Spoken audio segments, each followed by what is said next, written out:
uh, uh, uh,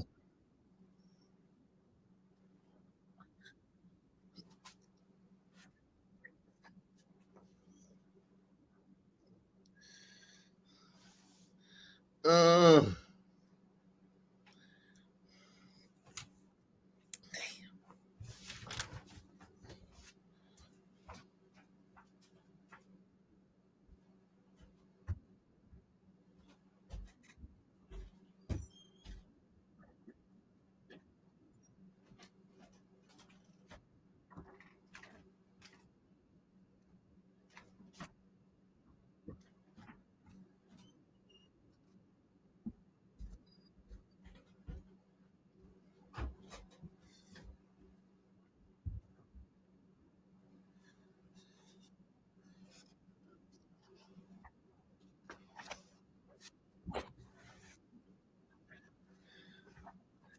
uh.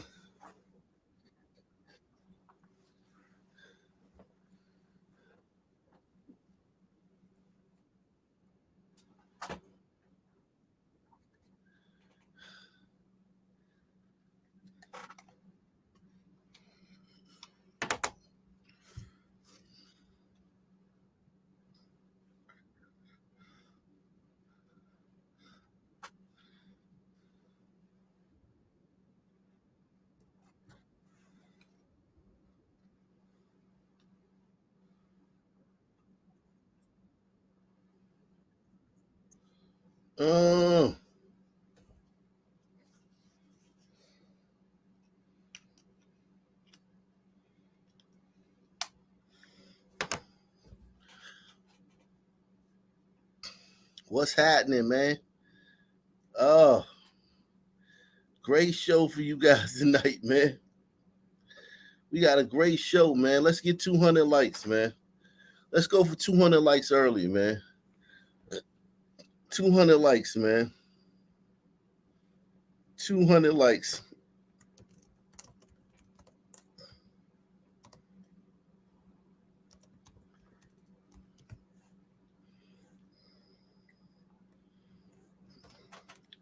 200 likes early, man. 200 likes early. Nobody's bringing it to you like this, man. Nobody bringing it to you like this, man. Everybody hit the like button too, man. It's the only channel. It's the only channel you can go to and get you know, a accurate. Because here's the thing, guys. Have you noticed this, man? I want to ask you guys, have you noticed this? There's a lot of people that know the truth. They know what really happened, and they're still falsely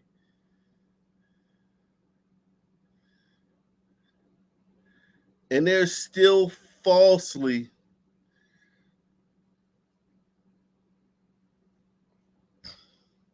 presenting this BLM narrative that the sky is falling. There's a lot of people that know what actually happened.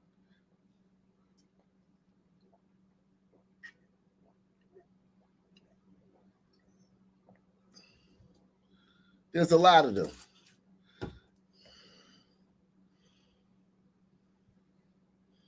I've been watching today. I was like, wow, this dude knows what happened. He's still acting like,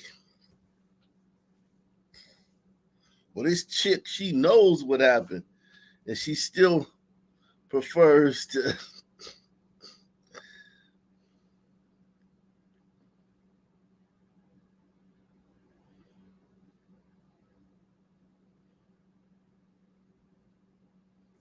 Yeah, man.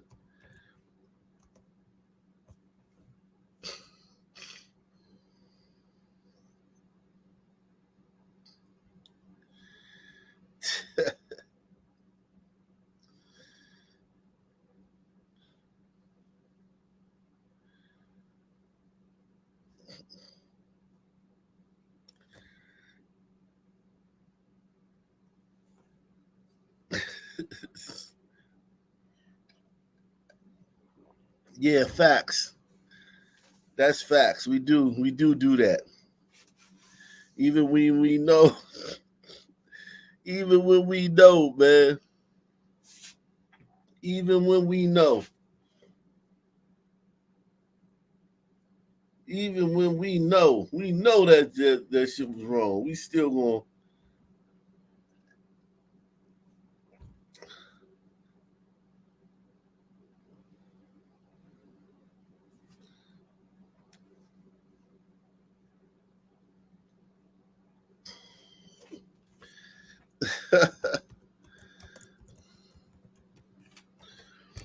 mm.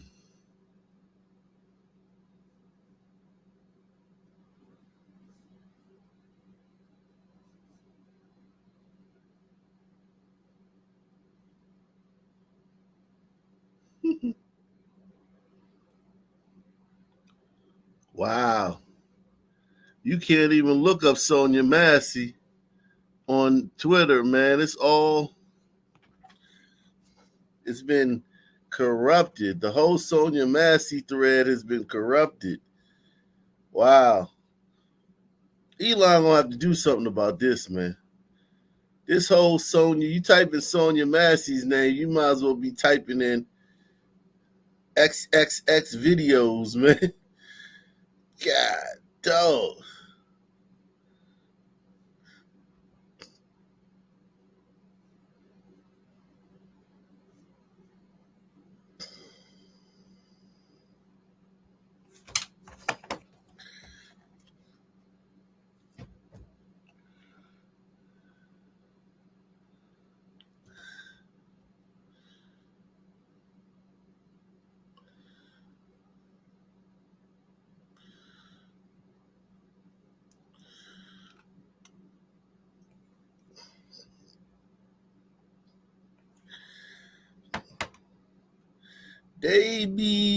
They don't care about us, y'all.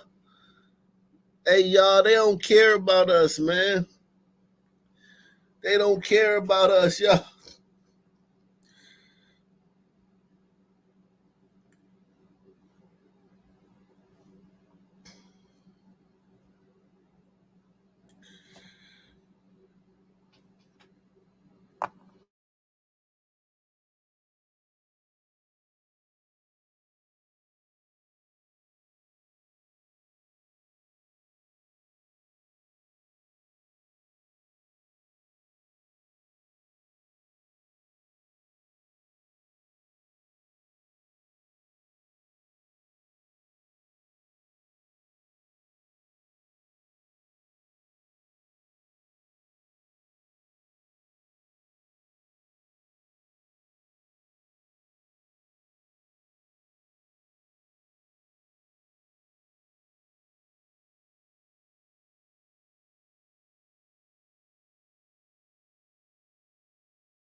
The white man, how come you don't care about us, man?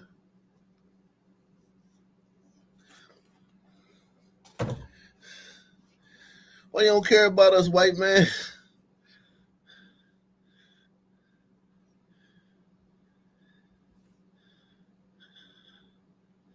So this guy right here, man, I want to slow walk this tonight too, man, because it's a lot I got to get into, man. I might have to show y'all some other stories, man, before we get into this. But this guy was terminated from one job. This last job. He resigned from all his other jobs. This guy resigned from all his other jobs. There's a lot of false narratives going around.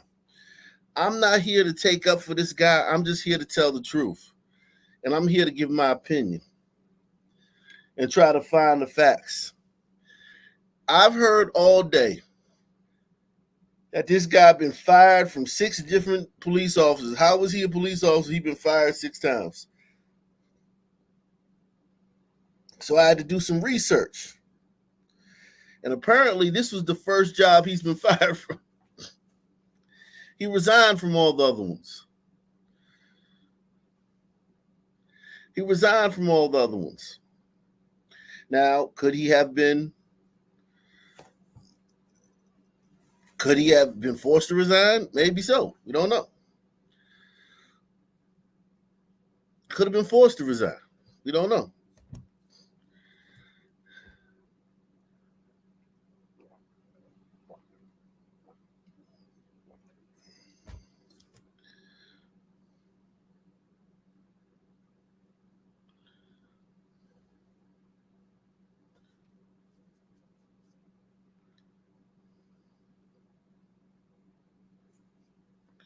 He could have been forced to resign. We don't know. We don't know. We have no idea. But we do know that he hasn't been fired from all these jobs.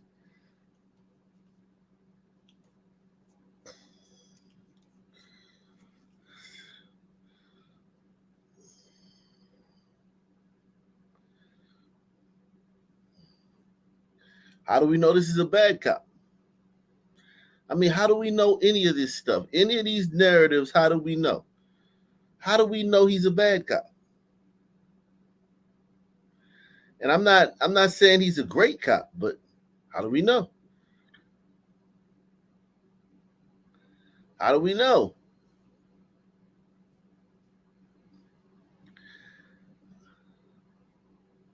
I wanted to find out more about this little town, man.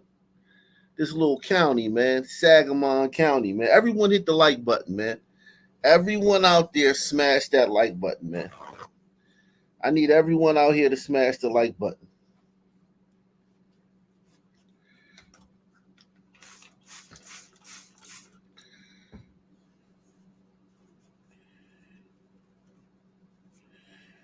Everyone smash that like button, man. Everyone smash that like button. Oh, yeah, we're going to get into it. Don't you worry. Don't you worry about a damn thing, okay? Don't you worry about a damn thing. You hear me?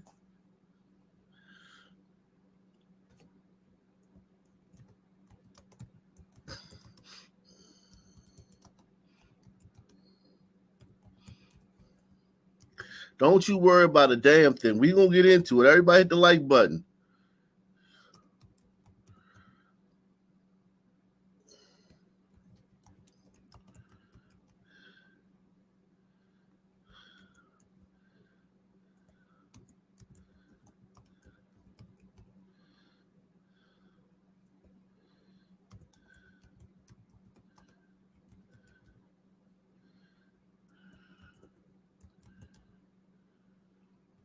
Because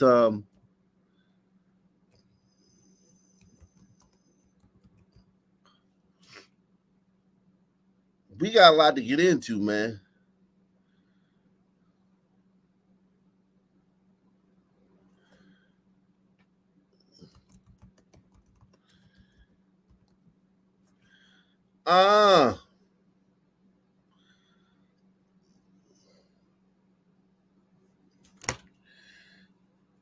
Said he called her a crazy bee after he killed her.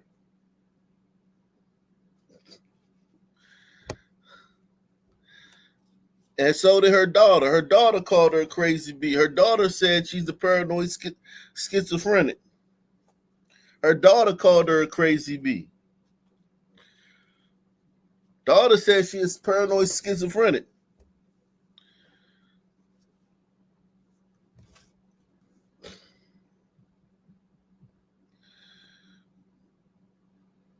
Shout out to Deluxe 247, aka Cal Ripken, aka the real MVP, coming through once again.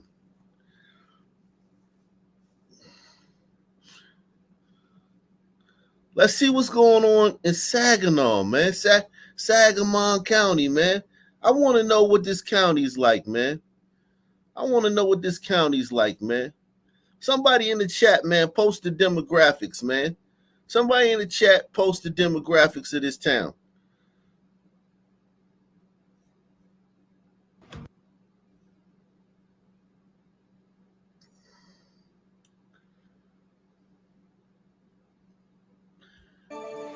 Crime alert now. The Sangamon County Sheriff's Office is asking for help in an investigation in a string of burglaries from the past 2 months. News Channel 20's Carolina Hassett has more on the latest developments. That's right. The Sheriff's Office tells me in the Cabbage Patch area of Springfield since April. While they've got multiple persons of interest, they still need the community's help. Now, the Cabbage Patch includes the area near South 11th Street and Stevenson Drive. According to the Sheriff's Office, the burglaries being investigated happened during the day, and all but one, the suspects are believed to have forced entry into the homes to steal items like electronics and clothes. Law enforcement says the first burglary was different from the others. The individual went up and knocked on the door. The resident was home, and so the suspect asked to cut his grass. I believe the homeowner told him that he did not need his grass cut or whatever, and so he left. When he walked away from the door, the suspect was believed to walk in the house afterwards, and that's how the burglary occurred. Springfield says there is Ring doorbell footage of one of the suspects and that they have physical evidence that's waiting to get processed. He also added that no arrests have been made at this time. In Sangamon County, Carolina Hassett, back to you. Thanks, Carolina. The Sheriff's Office says it's not uncommon for a string of burglaries to happen in the same area, especially when no one is getting caught. If you have any information on this investigation, call the Sangamon County Sheriff's Office or Crime Stoppers. Thanks for watching. Stick around by subscribing today and don't miss a single video.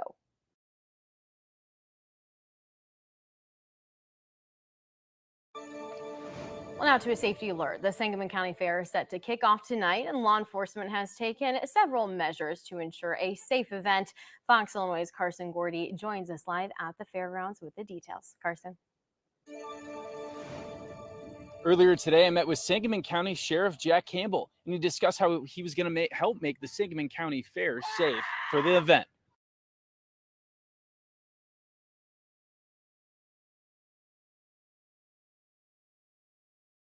Guys, why do you think the sheriff has to take measures to make sure the Sangamon County Fair is safe? Why the sheriff got to do that, man? Why the sheriff got to do that, man? Why the sheriff got to take measures to make sure that the county fair is safe?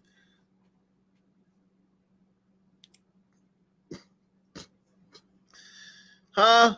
In Sangamon County, home of Massey, Sonya Massey. Well, now to a safety alert. The Sangamon County Fair is set to kick off tonight, and law enforcement has taken several measures to ensure a safe event. Fox Illinois' Carson Gordy joins us live at the fairgrounds with the details. Carson. Earlier today, I met with Sangamon County Sheriff Jack Campbell, and he discussed how he was going to help make the Sangamon County Fair safe for the event. The sheriff said he's coordinating with New Berlin, the Illinois State Police, the Secretary. Is it because of these people, man? Shout out to LRS. Oh, we gonna get into this, man. We gonna get all the way into this. We gonna get into it like nobody else get into this, man. Everyone hit the like button, man. We going for 200 likes early, man. Who are these? The people that are making the Sangamon County Fair unsafe? Is it them?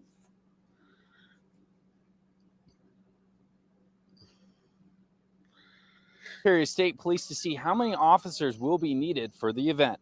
He says from a given time, there will be 6 to 10 officers monitoring the fair, and will adjust that number if needed. Is it these people?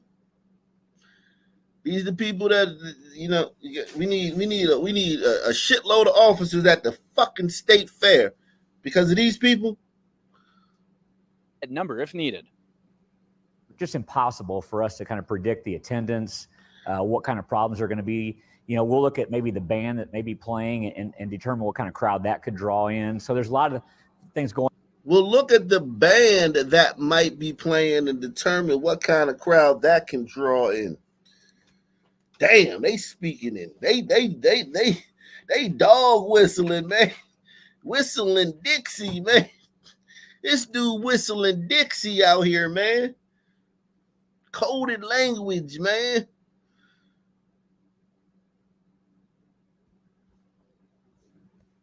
Just impossible for us to kind of predict the attendance, what kind of problems are going to be. We'll look at maybe the band that may be playing and determine what kind of crowd that could draw in. So there's a lot of things going to play here, but we always have to be prepared to change on the fly, and that's what we're very good at. The Sangamon County Fair told me they expect to run the event as they usually do, with no drastic changes. Sheriff Campbell says part of the planning stage with law enforcement has been discussion over juvenile crime and identifying potential warning signs when people walk into the fairgrounds. Campbell added that it's what? Juvenile crime? Juvenile crime? So they were talking about these kids right here. They were talking about these kids, man. What the hell? They were talking about these kids, man. Is this who they talking about when they talking about juvenile crime in Sangamon County, man? Is this who they talking about? It says Sangamon County, race and ethnicity, 68% white, 18% black. Eesh, that's a huge number. 3.4%.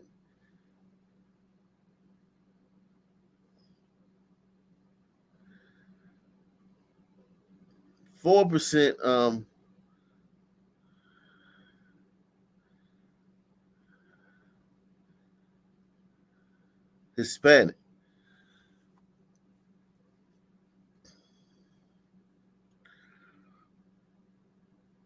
I'm just asking. They said that they got to worry about juvenile crime, man. The Sangamon County Fair told me they expect to run the event as they usually do, with no drastic changes. Sheriff Campbell says part of the planning stage with law enforcement has been discussion over juvenile crime and identifying potential warning signs when people walk into the fairgrounds. Campbell added that it's vital that if you see something profiling suspicious, let law enforcement know. I'm Carson Gordy. Back to you. All right, thanks, Carson. The Sangamon County Fair is set to run through Sunday. Don't miss a video. Subscribe to our YouTube channel today for more Central Illinois news. Carson, you better try to smash that, Carson.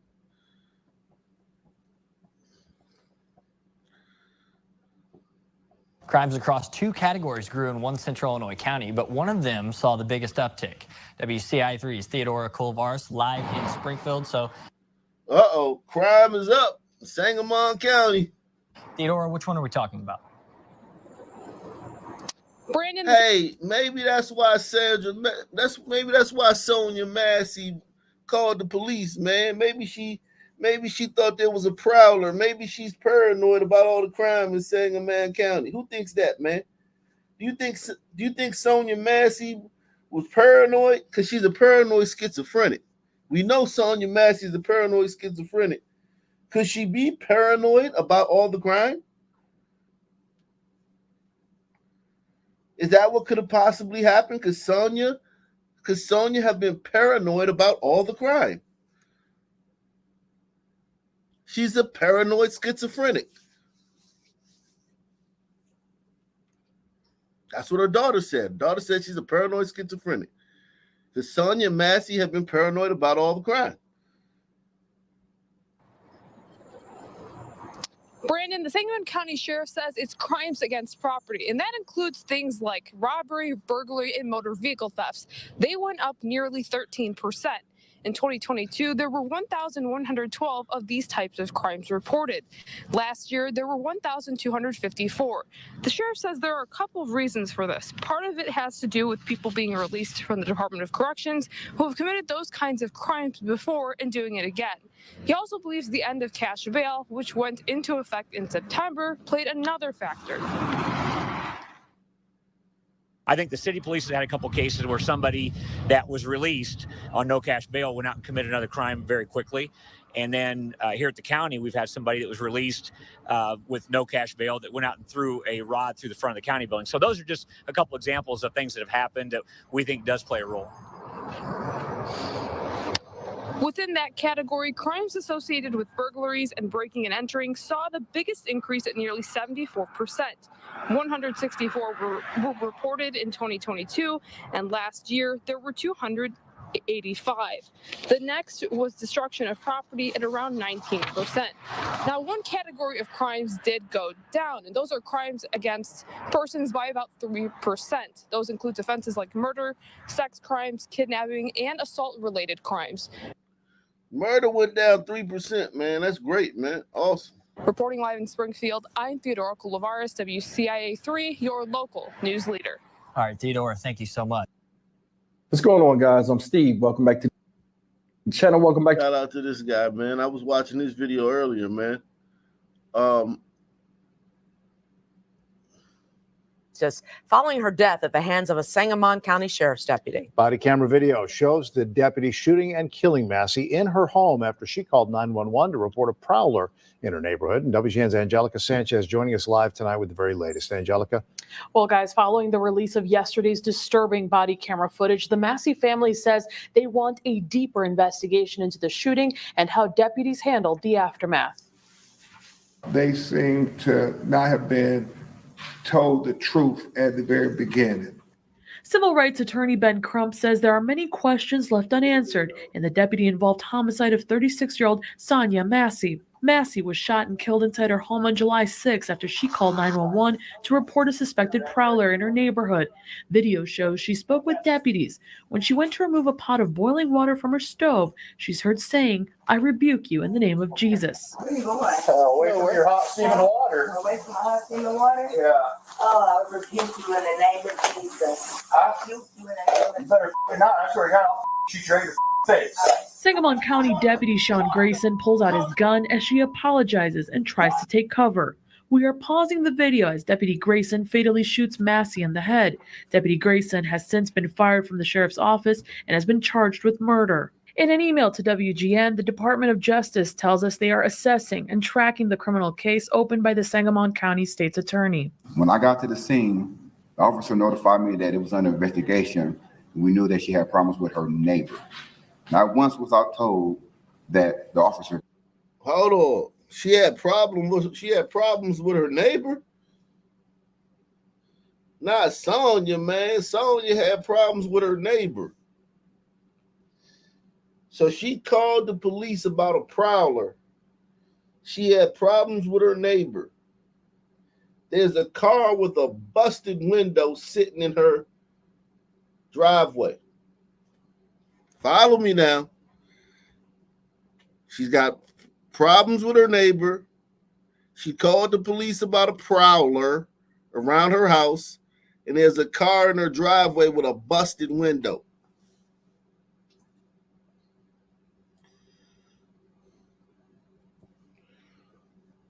Lot going on there, man.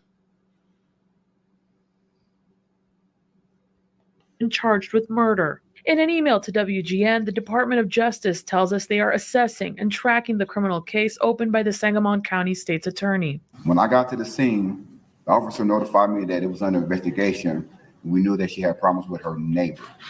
Not once was I told that the officer did it. In the hours following her murder, the Massey family says they were not told it was a deputy-involved shooting until much later. Attorney Crump says a transcript of Scanner that night added to the family's confusion. At the 5th hour, 22nd mark on the dispatch audio link that we released, it says self-inflicted.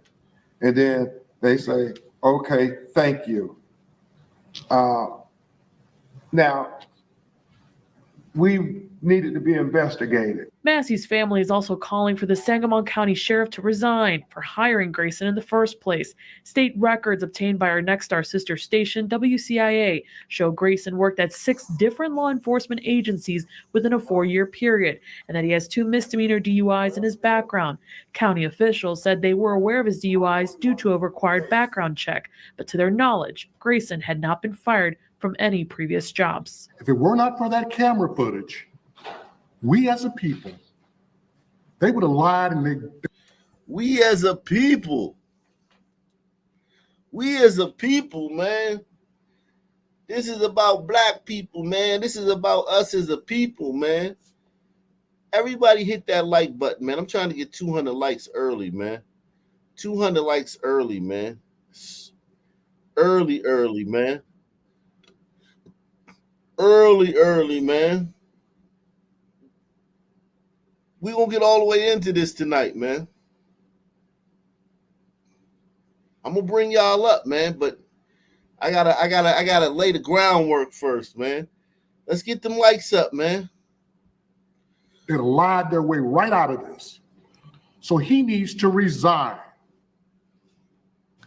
Now, in an email, Sangamon County Sheriff Jack Campbell tells me he is not resigning from office. In a statement, he says what happened does not reflect the values of their law enforcement community. Attorney Crump says Vice President Kamala Harris is set to speak with the Massey family. Back to you. Guys, that's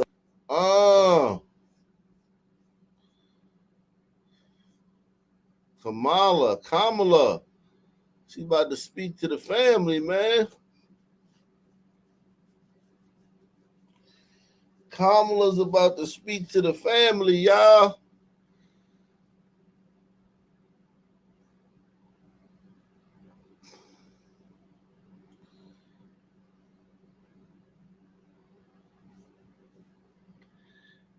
You know what I wanted to see, man? I was wondering, man. I always wondered. Wonder who taught you how to act like that? Ooh. Wonder who.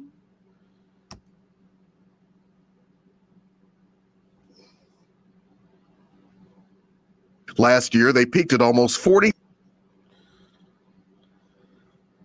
New at 6, domestic violence incidents handled by MPD are on the decline in Memphis. But what's still troubling, more teens are now committing the crime, and a large number of people are losing their lives. Tonight, WREG's Alex Coleman takes a closer look at what city leaders hope to do about the problem. At a time when most Memphians are beleaguered by crime that they see or hear about almost every day, another crime that often hits closer to home goes unseen and unheard: domestic violence. Mentioned domestic violence increasing, and so I want to make certain that we unpack that today. What does that actually mean to the crime stats? The problem of domestic violence and its impact on crime was front and center at the City Council Committee meeting, where MPD top brass were questioned about the role of their domestic violence unit. The unit is responsible for investigating and assisting in the prosecution of simple assaults, aggravated assaults, harassment, stalking, and order of protection violations. Some of the things that we've seen with domestic violence this year, 6% of our calls that we get for service have been for domestic violence related incidents. That's 42,000, a little bit over 42,000 calls we received this year. MPD says the good news is there were actually fewer domestic violence calls this year. Last year, they peaked at almost 45,000. Think about that. This one city. This is one city, a black city. I mean, a chocolate city. Memphis is as black as it gets. This side of Haiti in Africa.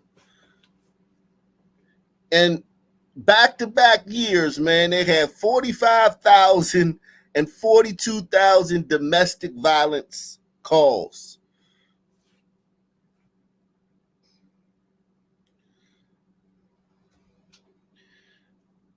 It's safe to say sisters are burning 911 up. Sisters are almost abusing 911. I mean, some men can't be this violent. Black men can't be that violent, man. The way I got to call 45,000 times one year and 42,000 times the next year. Talk to me.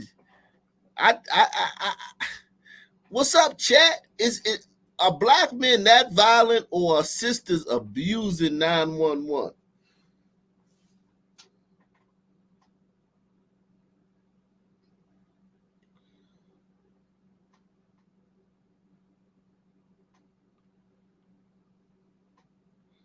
I need some. Is there some sisters out there? Now, these are just domestic violence calls. These are not all crime. These are just domestic violence calls. 45,000 one year and 42,000 the next. That's almost 100,000 domestic violence calls in one city over a 2-year period.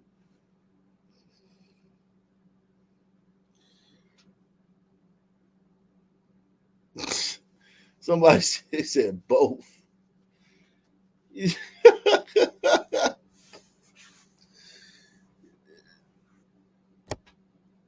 Man, sisters are burning 911 up, man.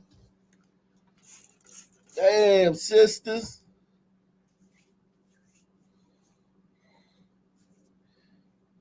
Because I'm hearing that black women are scared of the police, man.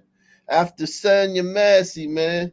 Sonya Massey happened, and now black women are scared of the police. No, it wasn't Sonya Massey. It was Sandra Bland. Yeah. And Breonna Taylor, man. Black women are scared of police, man.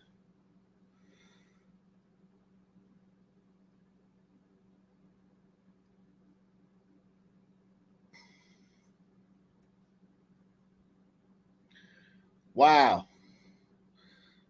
You sisters are tearing 911 out the frame.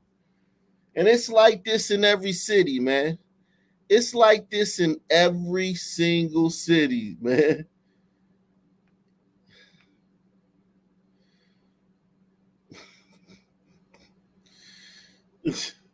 It's like this in every single city.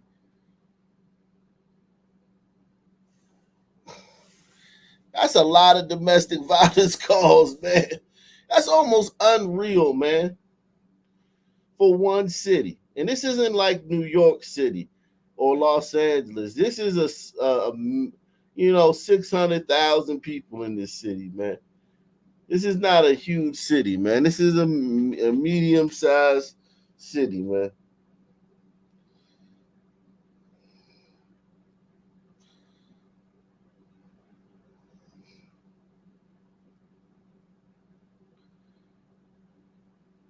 Wow. Sisters, man. Burning up 911, man. Flaming 911. Tonight, the Justice Department says it's assessing the deadly police shooting of Sonya Massey, the Illinois woman who called 911 about a possible prowler only to be shot and killed by a sheriff's deputy in her own home. CBS's Roxana Saberi has new information about the former deputy charged with Massey's murder. We do want to warn you that some of this video is disturbing. It's one of the worst police shooting videos ever. State records obtained by CBS News show Sean Grayson, a 30-year-old former private first class in the Army, worked for 5 different law enforcement agencies in just under 3 years before being hired by the Sangamon County Sheriff's Office last year. CBS News has also learned Grayson was charged twice with driving under the influence of alcohol in 2015 and 2016. He pleaded guilty both times. Ben Crump is an attorney for Massey's family. Why was he even hired by the sheriff's department? A DUI conviction is not a disqualification from law enforcement in Illinois. Today, some of Massey's family members accuse the sheriff's office of trying to initially cover up what happened.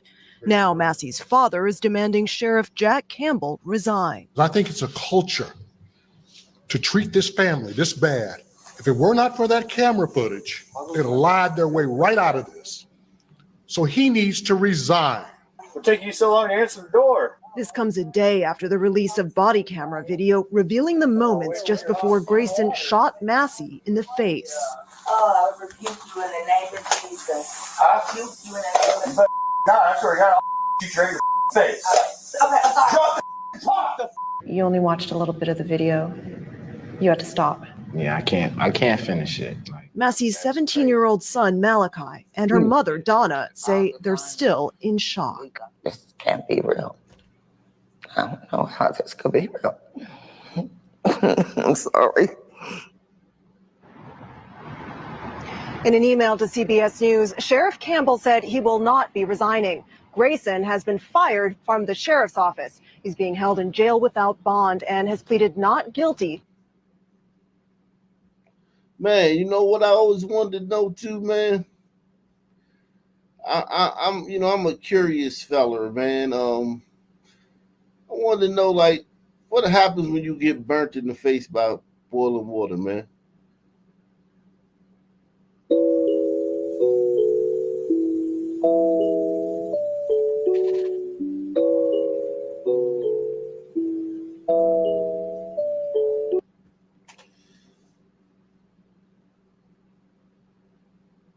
When you get hot water thrown on you, man. Because, listen, man, that seemed like it'll be it seemed like life would never be the same, man, after somebody threw a pot of hot boiling water on your face, man. You already know. Get better. Get me back out there. Shoot them hoops. He can joke now, but 15-year-old Kylan Clark is still wearing the scars of a dangerous internet challenge gone wrong. The situation is here, so you can't really just not deal with it. Kylan says last week he and his friend were looking up the hot water challenge on YouTube. When he fell asleep, he says his friend heated up some water and poured it on him. It was supposed to be a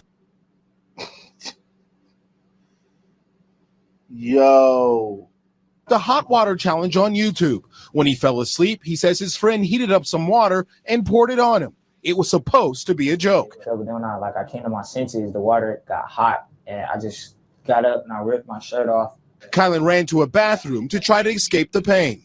And then I looked down at my chest and my skin just fell off my chest. And then I went in there and I looked in the mirror and then I had skin falling off right here, on my face.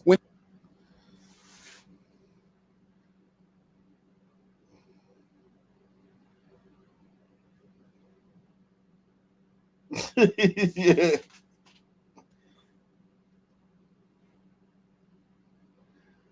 Yo, man, I think majority of people know that pouring hot water on somebody's face is dangerous, man. I don't want to think that there's a lot of people out there that just think that's something slight. They think that, my bad, my bad for pouring boiling hot water on your face. My bad. Oops. Like, everybody should know that that's like something you don't do. Everybody should know. That's crazy, man. Escape the pain. And then I looked down at my chest and my skin just fell off my chest. And then I went in there and I looked in the mirror and then I had skin falling off right here, on my face. When the damage was done, Kylan suffered second-degree burns on his back, chest, and face, putting him in the hospital for a week. It was one of his mother, Andrea's, worst nightmares. To see my baby all burnt up like that, it was heartbreaking. Doctors with IU Health say they're starting to see more of these so-called internet challenges land people in the emergency room. And it's suggesting to people that they can try it and maybe they won't be hurt, but they will be. I can guarantee it. In the case of the hot water challenge, Dr. Ed Barkis says it's possible to end up with permanent disfigurement due to burns, or if someone swallows the hot water, burns to the airway that could cause them to close, resulting in death. If your friends are telling you to do this, they are not good friends. Thoughts echoed by Kylan and Andrea Clark, who say for now, they're just glad Kylan is on the road to recovery. It could have been worse. My son could have died. There's a limit to what you should do in a challenge and what you shouldn't do. Don't take it overboard.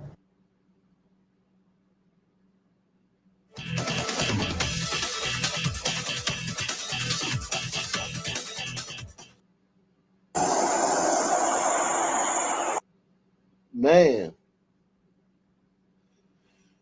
Whew. That's rough, Jack.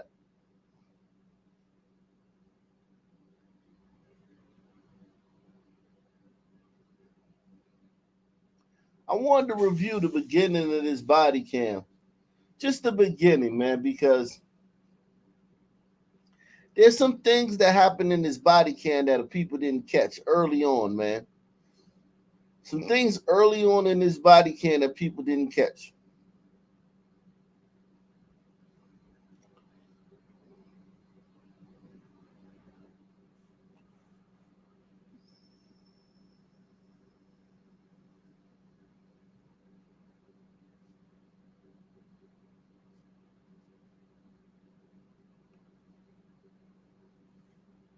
Let's see. Let's move a little ahead. Okay. So this is them in the backyard. Think about this, man. They've been called for a prowler.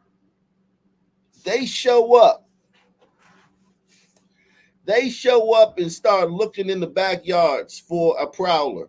Now, at any time, somebody could pop out of the shadows and shoot them. Press 1. At any time, someone could pop out of the shadows and shoot these cops. At any time.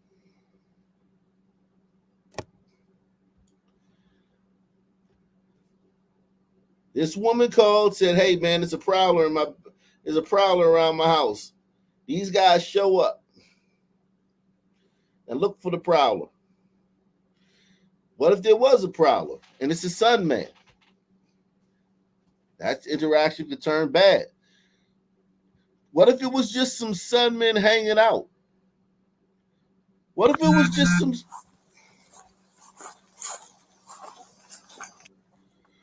What if it was just some sun men hanging out? She could have got them killed with this erroneous 911 call.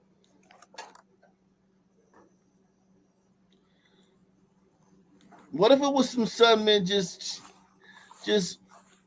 fooling around,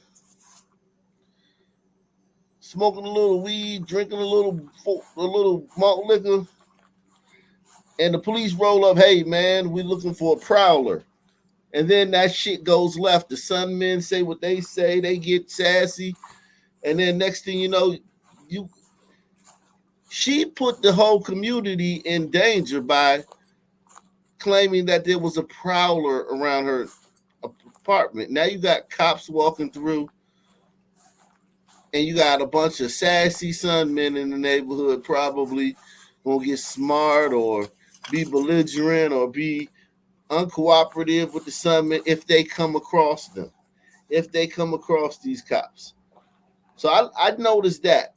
What I noticed early was like, damn, somebody like just calling the cops and telling them to come look around the neighborhood for a prowler, that could have been very dangerous, man. Press 1. Shout out to DM, man. DM says, "When will toaster in the bathtub be the newest prank trick?" Oh shit, kids are getting dumber. No one I knew was this stupid when I was young. Yeah, they are getting dumber, man.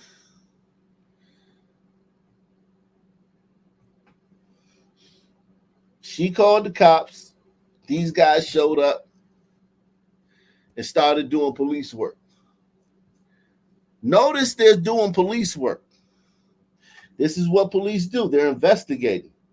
The woman called, the black woman made a phone call, said, "Hey, man, I think there's a prowler outside my house." The police came and started doing police work, started investigating, looking for the prowler.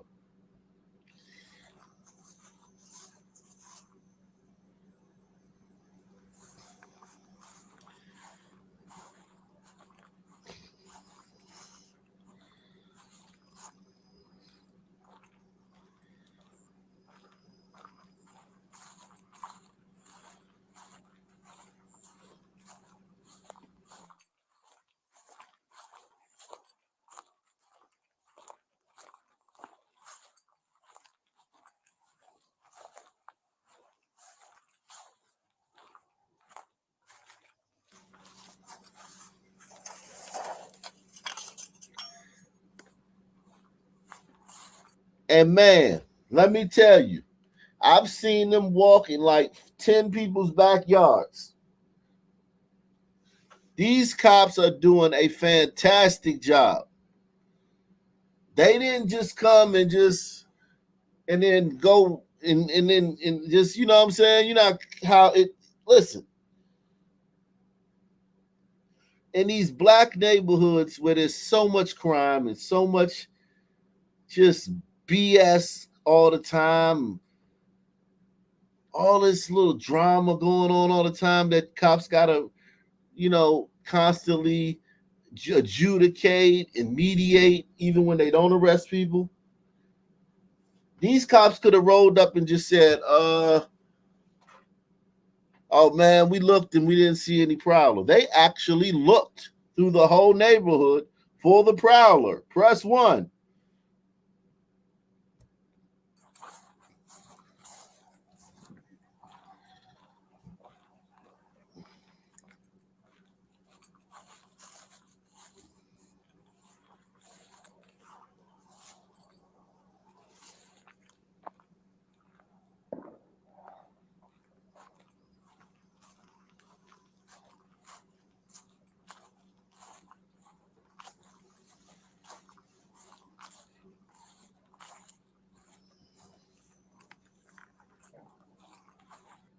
Yo, they looked through the whole neighborhood.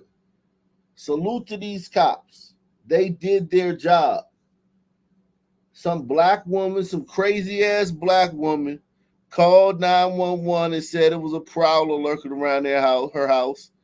They showed up and looked around the entire neighborhood.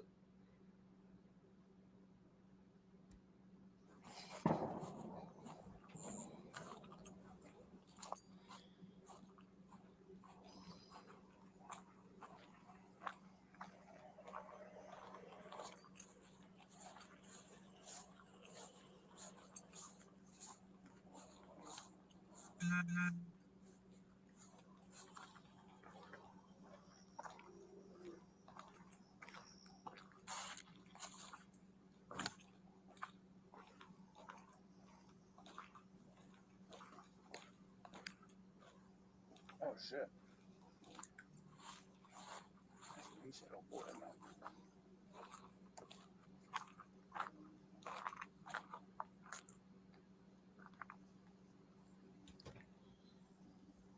Okay, so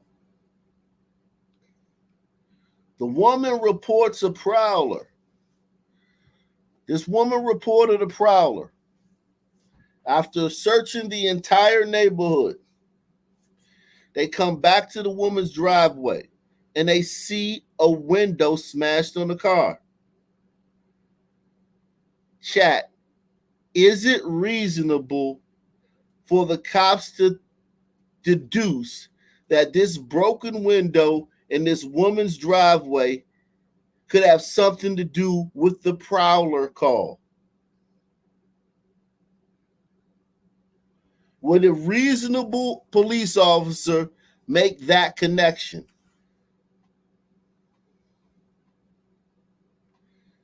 Hey, this sister called about a prowler. We looked everywhere. There's nobody anywhere, but there is a car in her front yard, in her driveway, with a window busted out. Maybe we should investigate this further, man.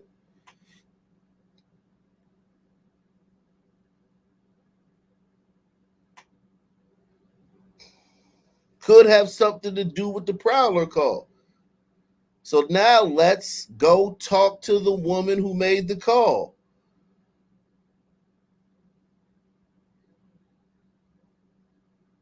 Let's go talk to them, because people are saying, why did they come up to the woman and ask her a bunch of questions?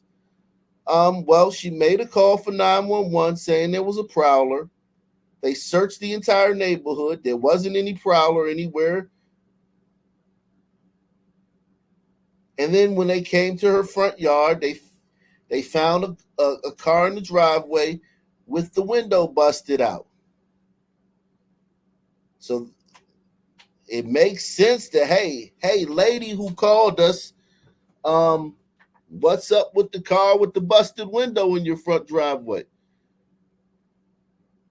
Because black people don't understand it. Black people are acting like they have no clue This chain of events makes no sense to them. I've been online all day, and maybe 2 black people understand the chain of events. 2 out of like thousands. And I'm just trying to make sure that I'm not crazy.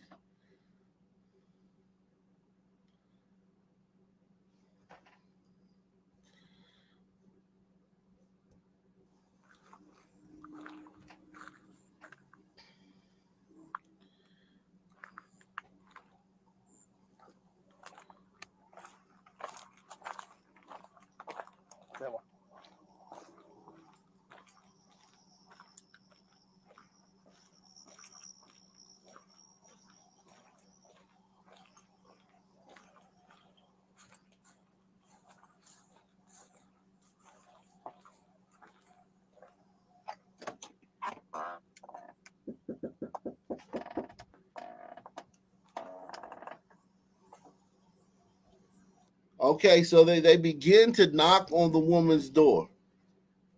Is it reasonable for them to expect her to come to the door in a prompt manner since she called them? And they showed up immediately. She called them, they showed up immediately. Is it reasonable for a police officer to expect the person who called them to answer the door in a prompt manner?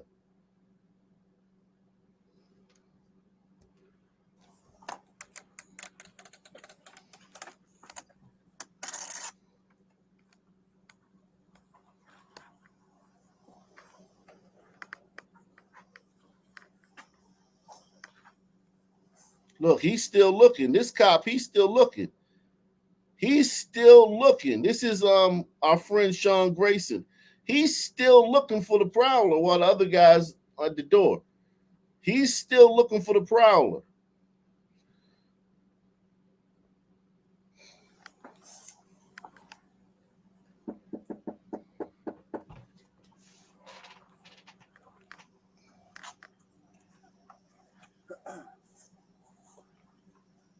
There's a bike sitting back there. Where? On the back door. I don't know if it's hers. Oh, I'll tap it.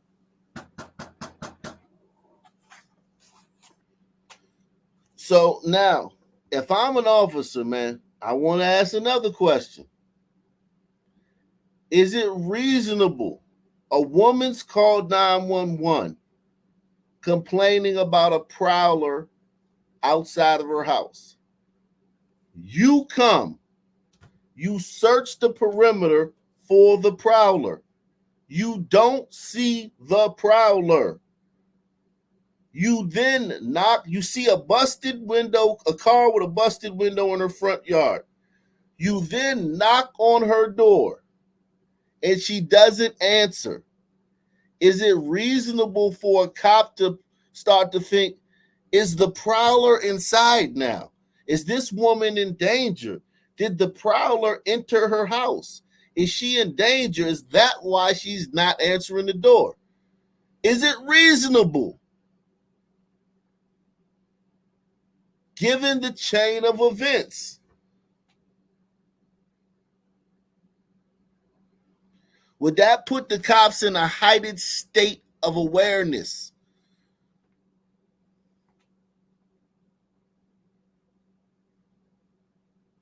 Well, dude, she called the cops. Like you talking about, they didn't answer. They didn't announce themselves. The cops. It's a cop car sitting in your driveway, and it's it is people knocking at your door. You called the cops. Like, I think at this point the cops are wondering if the prowler got in the house because she's not answering the door. They're probably like, yo, what the hell's going on? Why is she not answering the door? Do we got to kick down the door and go in there and save her? Their blood pressure's raising.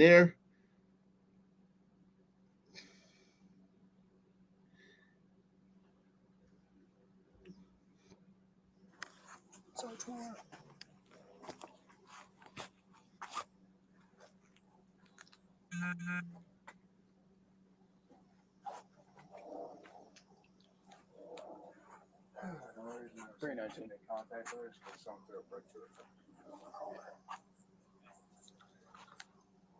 You want to try and call her 17 back here and let her know we're out front.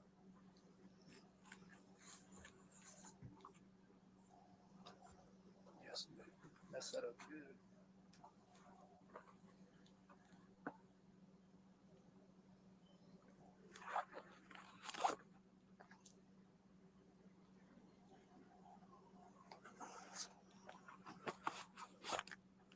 I hear the phone ringing.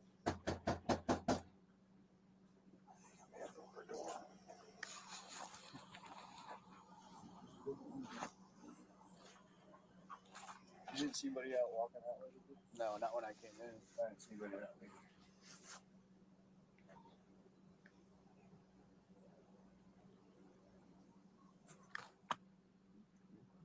I hear her phone ringing and she's refusing to come to the door, so we're about to go tonight.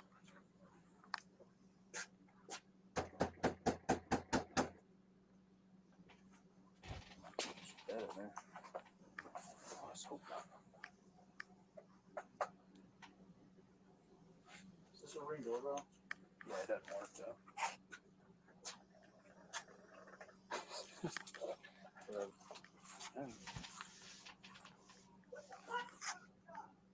Sheriff's office.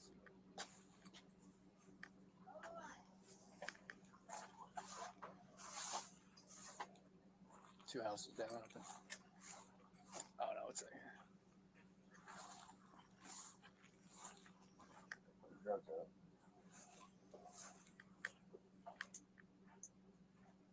Go ahead.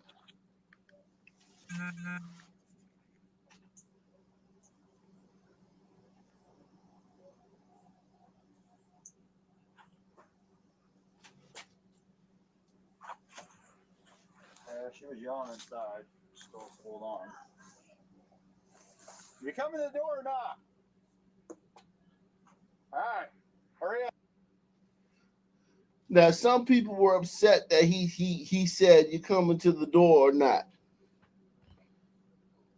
But look, man, are you coming to the door or not, lady?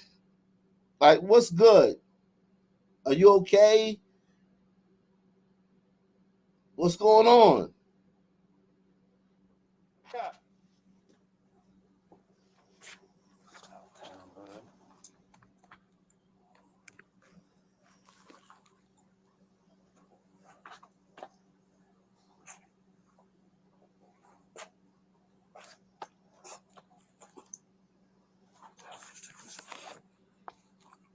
Now, people are saying, some people are saying they should have just left.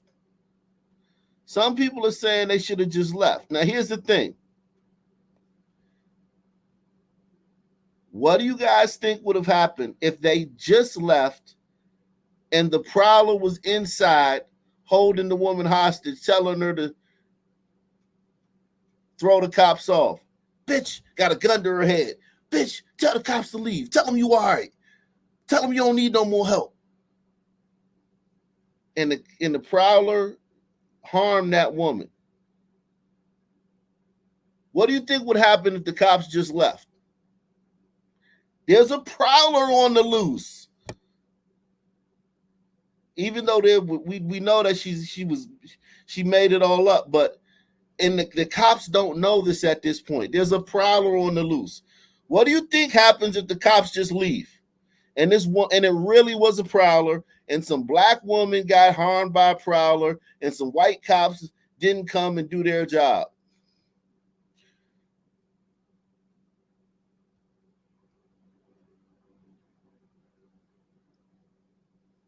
They don't care about us. We the least protected did. We's bees the least protected did. If it was a white woman, they would have never just left it did. We's bees the least protected did.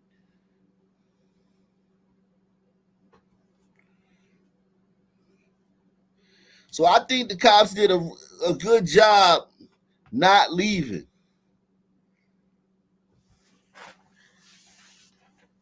Not leaving. The least he did, protected did.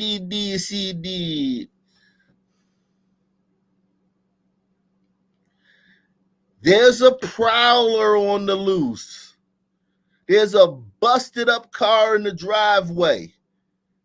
We've searched the whole neighborhood. There's no prowler out here. Maybe he's inside with the woman, telling her not to open the door, telling her to throw the cops off, get rid of the cops. Maybe she's in harm's way. We can't just leave. Press 1. We's bees, the least it protected it.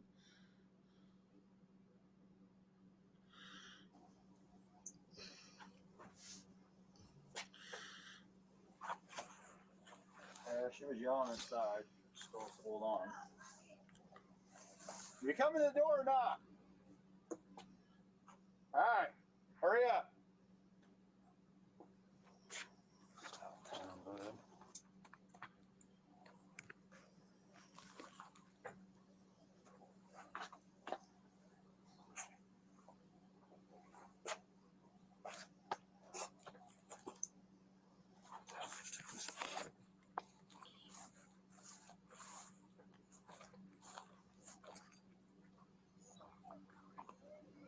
Sheriff's office, the one you called.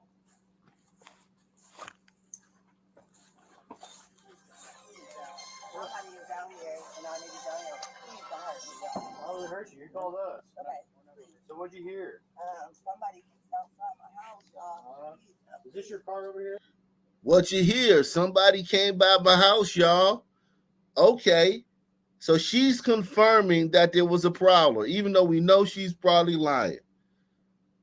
But they don't know that. All they know is she said, yeah, somebody came by my house, y'all.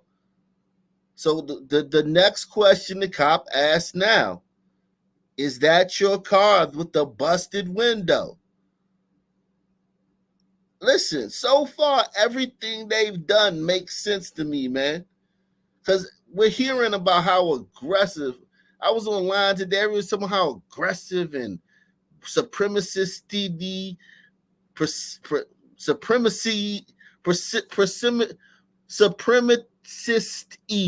they were, how white supremacist they were, and aggressive they were, and how out of line they were, and how they did this wrong and that wrong.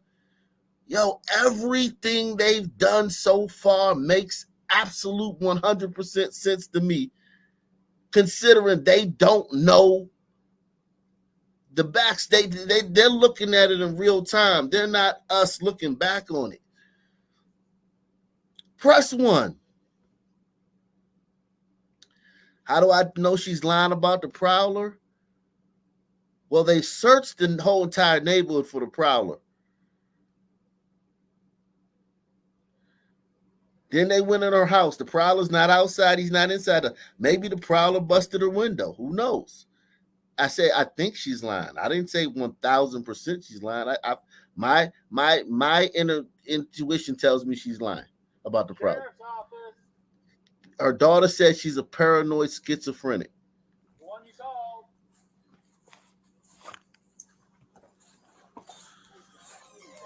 Somebody is down here, and I need to down here. Please don't hurt me, y'all. Oh, it hurt you. You called us. Okay, please. So what'd you hear? Somebody outside my house, y'all. Is this your car over here? Please, God, please, God. You said turn up the YouTube video. Oh. Let me show.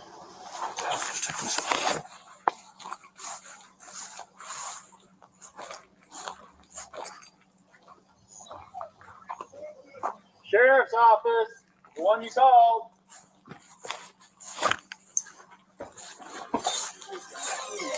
Somebody is down here, and I need to down here. Please don't hurt me, y'all. Oh, it hurt you. You called us. Okay, please. So what'd you hear?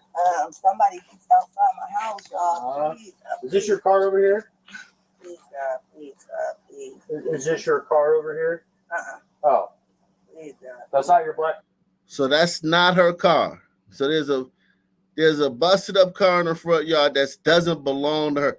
So now, if I'm a cop, I'm saying, is that the Prowler's car? Is that the Prowler's car? Because listen, the cops came over here to find a Prowler. There's a car with a busted window in your front yard that's not yours. Is it the Prowler? Car in the driveway?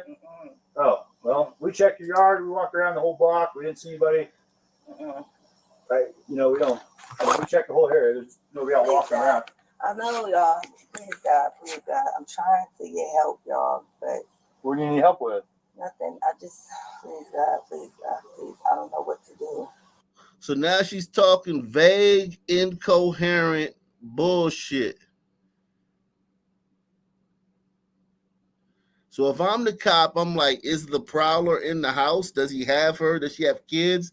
Does the Prowler have her kids hostage? Told her to come get rid of the cops, or he's going to harm the kids? What's going on? Maybe we need to investigate inside the house because she's acting weird. She's acting very strange. There's a car with a busted window in her front yard that doesn't belong to her. And she just called the police asking for assistance or for a Prowler. Is the Prowler inside? Did the Prowler send her out here to get rid of us? Did the Prowler say, hey, man, I'm gonna kill your kids if you don't get out there and tell them and get rid of them cops?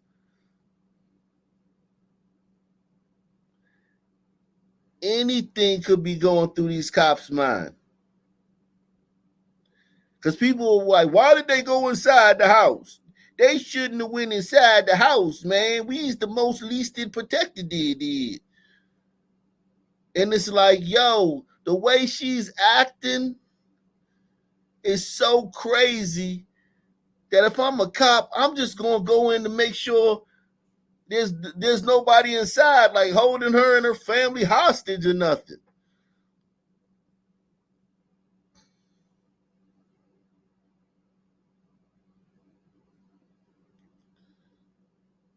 Salute to Tonic T, man. Tonic T says, thanks for bringing some common sense to this. Too many people are just feeling it and not looking at the full story. Salute. Salute to you, man. Yeah, man. Listen, man. That's what we do here, man. Every single night, man. Hit the like button, man. We're going for 300 likes early, man. In the driveway? Oh, well, we checked your yard. We walked around the whole block. We didn't see anybody. Right, we don't. We checked the whole area. There's nobody out walking around. I know, y'all. Please, God. I'm trying to get help, y'all, but What do you need help with? nothing. Please, God. I don't know what to do. Do with what? Huh? What do you need help with? Nothing. I just wanted to see if I could help me. What do you want help with? Huh? What do you want help with? I heard somebody outside. Yeah, we checked your house. We checked your backyard. I walked all the way through all these backyards. We checked your front yard. We didn't see nobody. Yeah, So nobody's out here. You didn't see anybody? Nope. Oh. We checked the whole area. Okay. What took you so long to answer the door? Oh, I was trying to put on some clothes, sir. I'm sorry. I was trying to get. I got you. Now, black people are upset that he asked that question. But it seems like a responsible cop would ask that question. What took you so long to answer the door? That seems like a rational, reasonable question. Black people are pissed about that. Why he say that, man? And it's like, it's part of the investigation. Yo, hey, why'd you take so long to answer the door? Oh, it's a guy back there. He got my kids at gunpoint. He told me to come out here and get rid of y'all. I mean,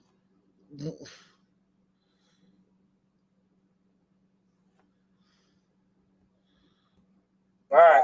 Is there anything else we can do for you? Huh? Is there anything else I can do for you? No, sir. Okay. okay, all right. You doing all right mentally? Yes. Sure? My medicine and stuff. All right.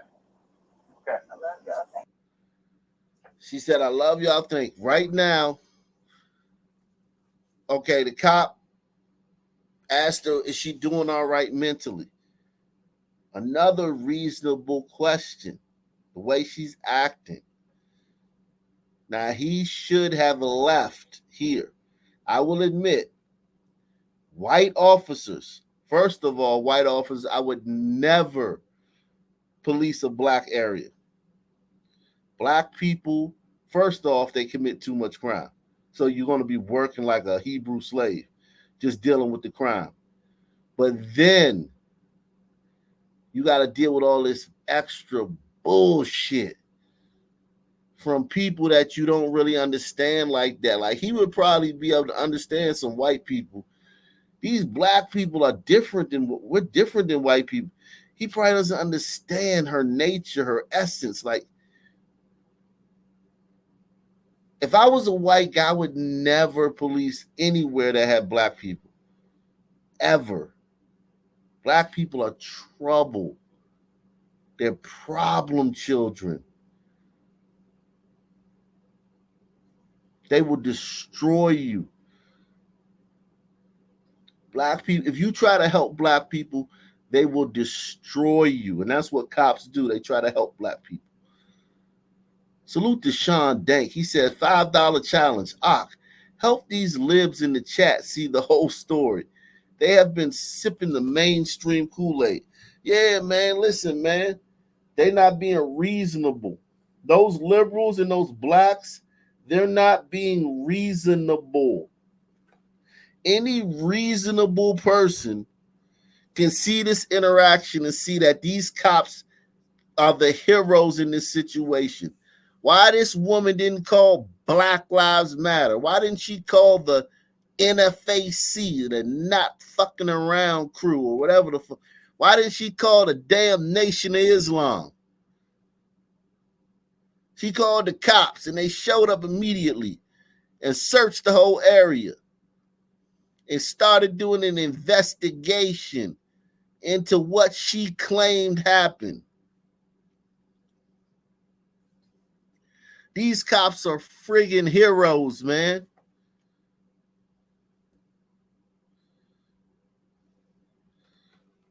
Shout out to Laughing Dog, man. He says she's cunning as fuck. She keeps saying I need help. They can't tell 100% if she's speaking in code or not. Yep. They can't tell, like, wait a second, man. Is there somebody in the house? Because we were called here about a prowler. They don't know they don't know if she lived with her mother and her father, her 16 kids. They don't know if she the lady in the shoe. They don't know what's going on in that house. And she keeps talking crazy. So they're like, yo, let us go up in this and make sure everything's secure up in this house before we leave the scene. All right. That's not your black car, though. The SUV? Whose is it? You don't know? If someone just parked it in your driveway? They brought it to my driveway. And just left it? Mm-hmm. Yeah, let's run that. Yeah. So she claimed that someone just brought a SUV with a busted window to her driveway and left it in her driveway. So now they're going to run the tags.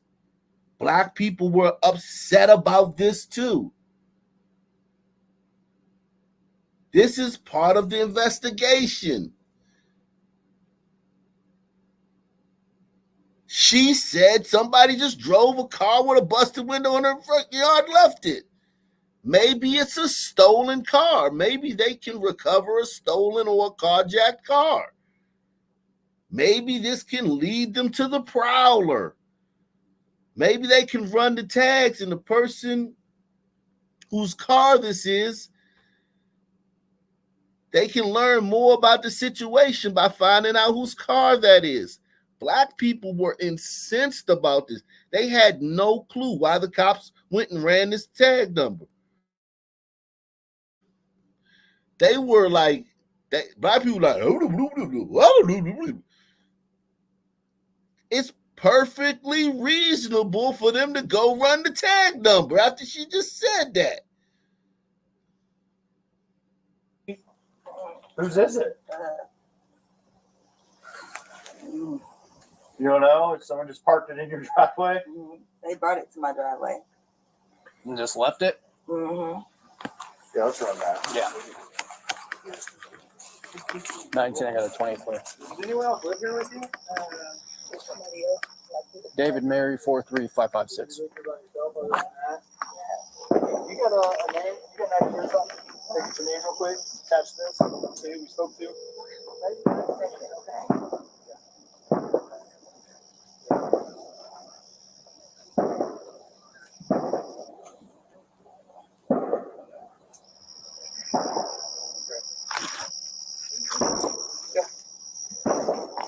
Several.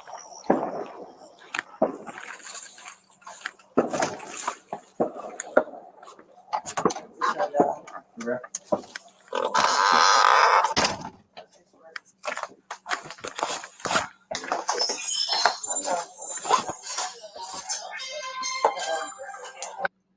Black people didn't understand this either. Black Twitter didn't understand why the cops looked in her room.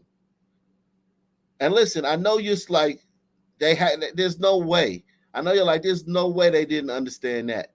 They didn't understand why the cops looked in the room to make sure just clear. They didn't go in the room, but they just looked in there. They were upset about that. All of them. Oh, no, they call me back. I know it's already here. Okay. Hello? Yeah, I need, I got the sheriff department here, but I was calling for help from y'all. Okay, are you there with me? They're here in my house right now. Okay, I'll let you go and you talk to them. No, hold on, wait a second, son. You can hang up, Codwell. It's good. For what? You're there with the deputy, correct? No, hold on, okay? You can hang Hold up. on for what? Just 1 second, okay?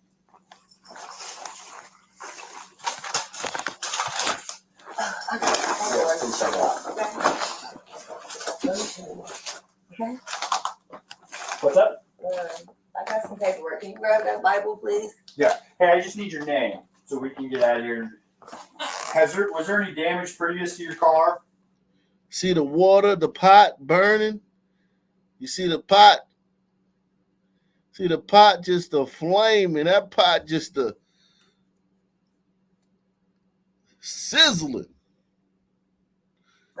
Previous, yeah, it was. Okay, what was the damage? A dent, I believe.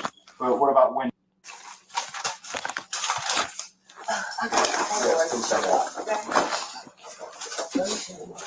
Okay. What's up? I got some paperwork. Can you grab that Bible, please? Yeah. Hey, I just need your name so we can get out of here. Was there any damage previous to your car? Previous, yeah, it was. Okay, what was the damage? A dent, I believe. But what about windows? Oh, it was something that happened earlier. Okay, perfect. So hold on. So now that's her car. So now she's saying that SUV with the busted window is her car, and it's something that happened earlier.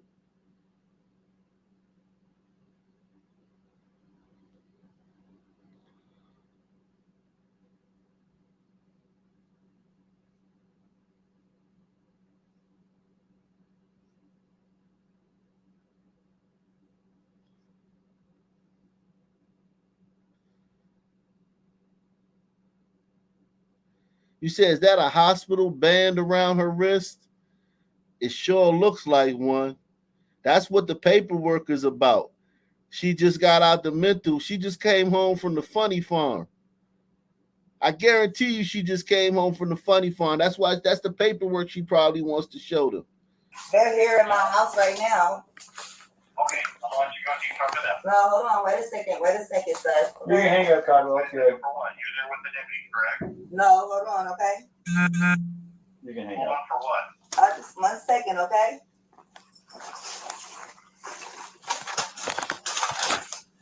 Okay. Okay. What's up? I got some paperwork. Can you grab that Bible, please? Yeah. Hey, I just need your name so we can get out of here.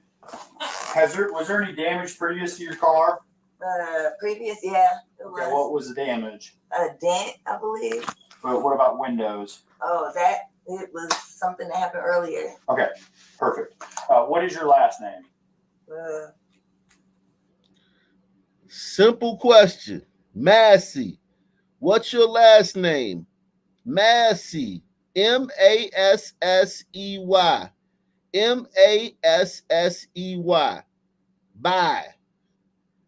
Officer told her, all I need is your last name so we can get out of here.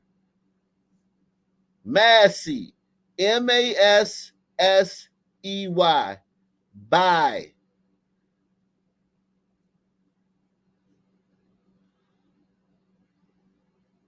Name so we can get out of here. Was there any damage previous to your car? Previous, yeah, it was. Okay, what was the damage? A dent, I believe. But what about windows? Oh, it was something that happened earlier. Okay, perfect. What is your last name? Shouldn't have to think about your last name. Okay. You're not in trouble. I just need to text. Massey. Huh? Massey. Yeah. You have an ID? That'd make things so much easier. I just need just driver's license will do, and then I'll get out of your hair. So now he's asking for a driver's license because he doesn't trust her. She told him that the car in the front yard, she didn't know whose car that was. I mean, the car in the driveway, she didn't know whose car that was.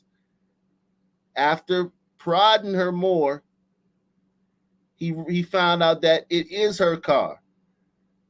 And that she did know about the busted window was something that happened earlier. She's been speaking gibberish and vague, BS, babbling, vague. Then she pauses and hesitates to give him her last name. So then he's like, hold on, man. It sounds like she's, in his head, she's probably lying. Let me just give me your driver's license so I can get your last name off your driver's license, and we can, say who we contacted when we went to the call. We contacted X so and so, and we can have a record of that. Sounds pretty reasonable, man. So far. I want to show y'all my paperwork. I will get your paperwork. What paperwork? Okay. I got some paperwork. Well, just get your ID. Well, let's get your ID first, and then one task at a time here. Okay. Let me here, grab your ID for me. So now she's offered to show them some additional information other than the information they've asked for. Okay. Your ID. One task at a time. So let's do an ID, and then you can dig around for your paperwork. I don't know where my ID is. You have that stack right there, maybe. 1 second. Check on her. Let me get this. No, we don't need a fire while we're here. Right. Okay. Let me see. Okay. Where you going? Huh? Where you going? Away from your hot steaming water. So she started walking towards them with steaming water. She didn't turn it off. She picked it up off the stove and brought it over towards, even though this is in the way, she started walking towards them to the point where they're like, yo, what the fuck are you doing? I don't think these cops would be like, yo, what the fuck are you doing it for no reason? It doesn't seem like they would just be like, yo, what the fuck? We don't need a fire while we're here. Right. Okay. Let me see. Okay. Where you going? Huh? Where you going? Away from your hot steaming water. Away from my hot steaming water? Yeah. Oh, I rebuke you in the name of Jesus. Huh? Rebuke you in the name of You better fucking not. I swear to God, I'll fucking shoot you right in your fucking face. Now, here's my thing. This right here is an escalation. I think what he was trying to do And this is where we first go wrong, where I first feel like he did something that didn't make sense. Total sense. It made sort of sense. He's trying to intimidate her out of throwing it. Because as you know, if you catch some scalding hot water to the face, man, your life is, you're gonna have to have a bunch of surgeries, man. You're gonna have to have a bunch of surgeries, man. If you catch that pot to the face, you're gonna be in surgery. You're gonna have like 5 or 6 surgeries, skin grafts. They're gonna be pulling skin off your ass and putting it on your face. And I'm not talking about the pain. I'm not even talking about the pain. I'm just talking about your life going forward. You're going to have a bunch of surgeries. Okay?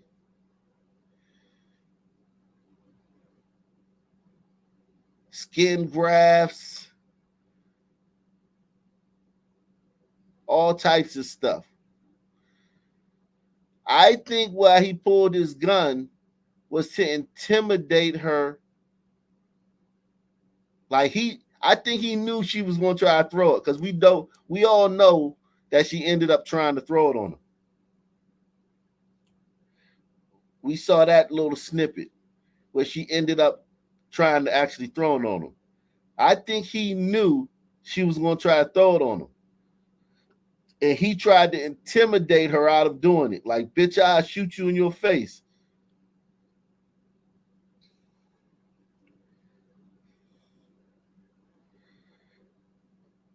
Because all it takes is for a second for her to just toss that shit, and boom, it's in your face.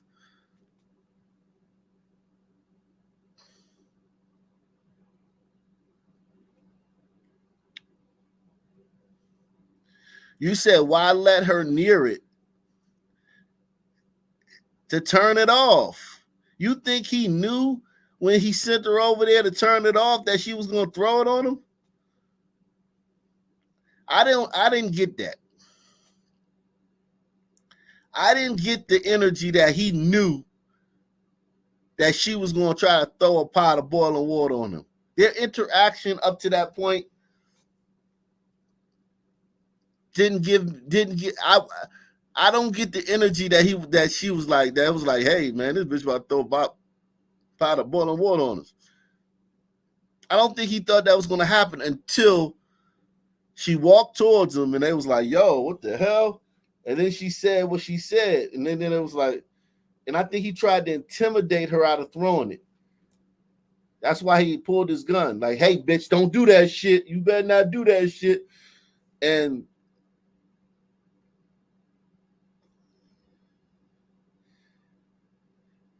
it didn't work.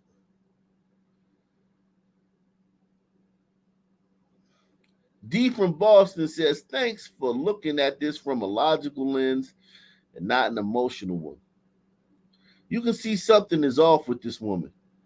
This is George Floyd 2.0. They're trying it. They're trying. They're fishing. My man, Bernie's road book tour, man. The verbal warning is what's giving me staged. When does cops say I'll shoot you in the face? Cops don't say that. Yeah, the fuck they do. Yeah, the hell they do say that. What do you mean stage? You mean like this is a conspiracy, man? You mean like this didn't really, you mean that this is the Illuminati set this up, man? Let me get this off my screen. You tripping, man. This is one of the million police interactions that happened that day in this great country, man. From sea to shining sea, man.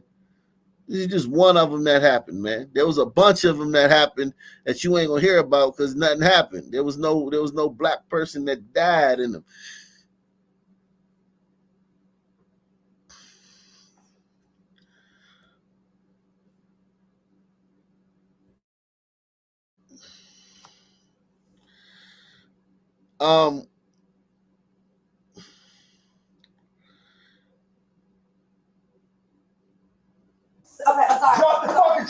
fucking drop the fucking pot.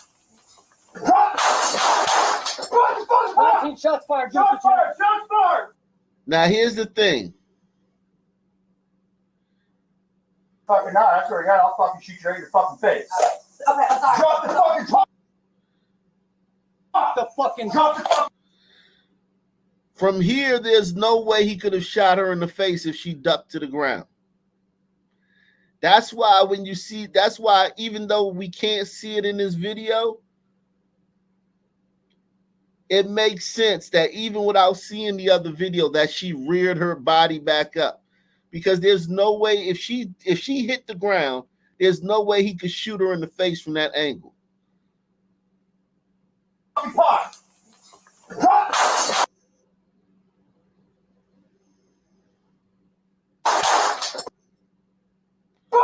19 shots fired. Shots fired. Shots fired. Drop the fucking pot.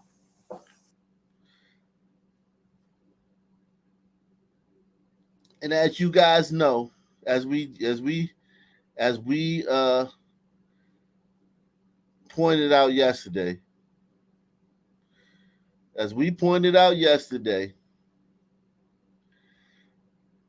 from that cop's body cam, which was the sound was off.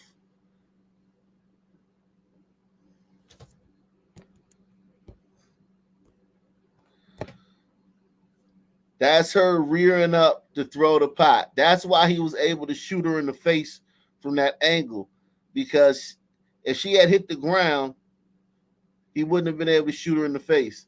Remember, the pot was no longer back here. The pot was over here. So she picked that pot up to throw that shit at his ass. And listen, if you want to be upset that he got too close to her, don't be mad when people say don't police black communities. I'll give you he shouldn't have gotten close to her if you give me, hey, all white dudes, don't police black communities. Can we do that? Can we make that fair exchange? He was wrong for moving forward when she ducked behind the counter. But also, white people should stay out of black communities. Let black people police themselves.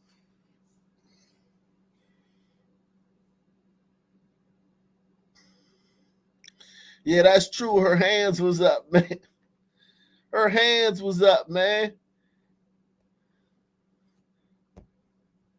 Her hands were up. You right, man. He shot her with her hands up, man. Look at this was one hand right here. And this is another hand right here, man. Her hands was up, man. Hands up, don't shoot, man.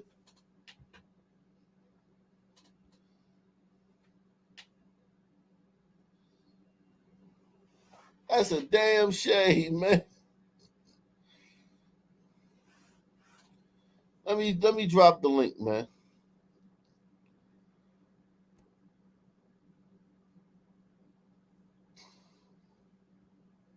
Hands up, don't shoot, man.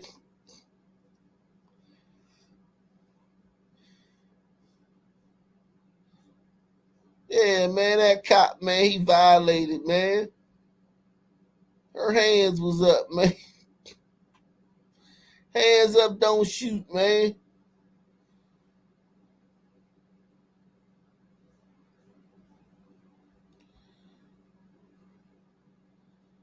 Racist white supremacist, man. This racist white supremacist shot that sister with her hands up, man.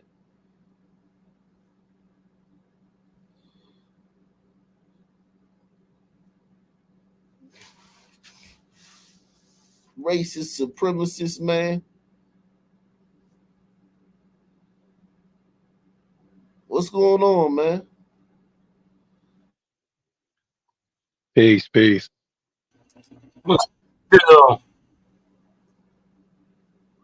You said this Peace. was stage. You said it was staged, man. So from what I want to say, for me, yeah, hold on. Let me because it's giving me Derek Chauvin vibes because you don't hear I watch a lot of body cam arrests and police activity on YouTube. You don't Right. really hear I'ma shoot you in the fucking face. And as he says it at that exact moment, the other officer's body cam pans on him. So it's like it's so it gives you that Derek Chauvin foot on the neck. That's what I mean by stage. It's like they made sure to give you something for the shock value. Because from what my observation is, maybe in real life, yes, I'm sure they say that, but typically you don't see that or hear it on camera on cue like that. What do you So mean on cue? The only cue is that the cue you're making in your head because you're watching the video. Like, there's no cue. Like, this cop had a whole day. That woman had a whole day. That you're just the cue you're thinking about is just a video of their life that you're seeing a snippet out of their life. There's no cue there, dude. This is just part of their life. We're watching their life. but did you see him point at the pot?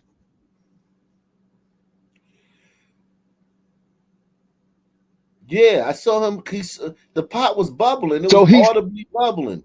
So he points to the pot. It's like he gives a signal, and then she gets up and follows the signal. So you're saying that this didn't really happen organically? Just saying that It just feels staged to me. Now, this is just my theory because I'm looking at things that they can do that we won't think they can do. She has a hospital band on her wrist. In my wild conspiracy, I think they sent her home knowing she was homicidal. She may have been talking about doing something like this. And now she home at night, 3 a.m, boiling water. I'ma dial 911, get them over to my house. And then they got this doofy cop to send, knowing he's a doofus and trigger happy. I don't know, man. It's just when you watch it, you could be right. It could be like their lives and we're seeing it. And then when we see it, we add our interpretation to it, our ad lib to it. But for me, based off things, the optics and the things that they know that they can give us image wise, and we'll run with it unless we're able to break down and look at it from a third dimensional perspective. It just feels it's just strange, just oddly strange. That's my point. I don't want to go on a tangent. It's just strange. The whole event is strange. Well, what do you think about that, Mystic Philly? Do you agree with him? Okay, he muted. Yeah, I think. My fault. I had to mute myself. Yeah, I think it's a little strange. For one, once they cleared that house, this is just me. Once they cleared that house, and it seemed like They never everything was cleared the house, good. though. They never cleared the house. They walked in They the just house. they walked in. Clearing the house means going in every room and looking under beds. Going in and every looking at room. I clothes. mean, yeah. I mean, they cleared the immediate area, Mm-hmm. and they didn't see that much was going on. Okay, a pot of boiling water. That could have been anything. She may have been boiling some water for some tea, whatever. Who knows? And then for them to continuously ask the same questions over and over again. Also, the point where he makes, where my man just said, Did she she give had them the hospital. answers? Did she Hang give on, them she had the hospital bed. Say that again. I said, did she give them coherent answers? Like for instance, if you ask me a question right now, Okay, hang on. And I don't give Hang you on. the answer, like, are you gonna like? I'm 9 times out of 10, I'll just be like, yeah, whatever. But you're not. But what if you're a cop and you've been called to investigate a potential crime? yeah, whatever. Whatever. I mean, I'm not gonna push the issue. It seems like they kept pushing the issue, and it's been done before. It's been done to me where they'll try to press the issue, and I'm just like, you know what? I'm not answering any questions. I'm not answering any questions. Like But why they'll would you push not the answer? issue. Hold on. Listen. If I'm a cop and you called me to investigate a potential crime, right? I'm not I'm not accusing you of starting the Chicago fire. You called me to investigate a crime on your property. We're A here. Why possible would crime. you Okay. But why would you stonewall me? Why would you stonewall me why wouldn't you help me? Why would you call me to investigate a crime on your property and then not assist me in investigating it? Okay, there's no one outside. Okay. All right, no problem. Okay, officers, thanks for your help. Everything's cool. I'll give you guys a call if I need anything. But who are you? That's just me. But who are you? I don't know who you are. I'm not your friend. This is a big city. I don't know who you are. Obviously, you have some information. Okay, obviously you have some information in the 911 system of who resides at their address, possibly whose telephone it is. She's on the phone with someone, may have been her social worker, may have been the cops, may have been a family member. Like, I just try to take everything, I look at everything. The phone kept ringing. Obviously she's on the phone with someone. Like they kept pressing the issue. The police Number 2, department, they never. I think what happened is she called the sheriff department and the police department.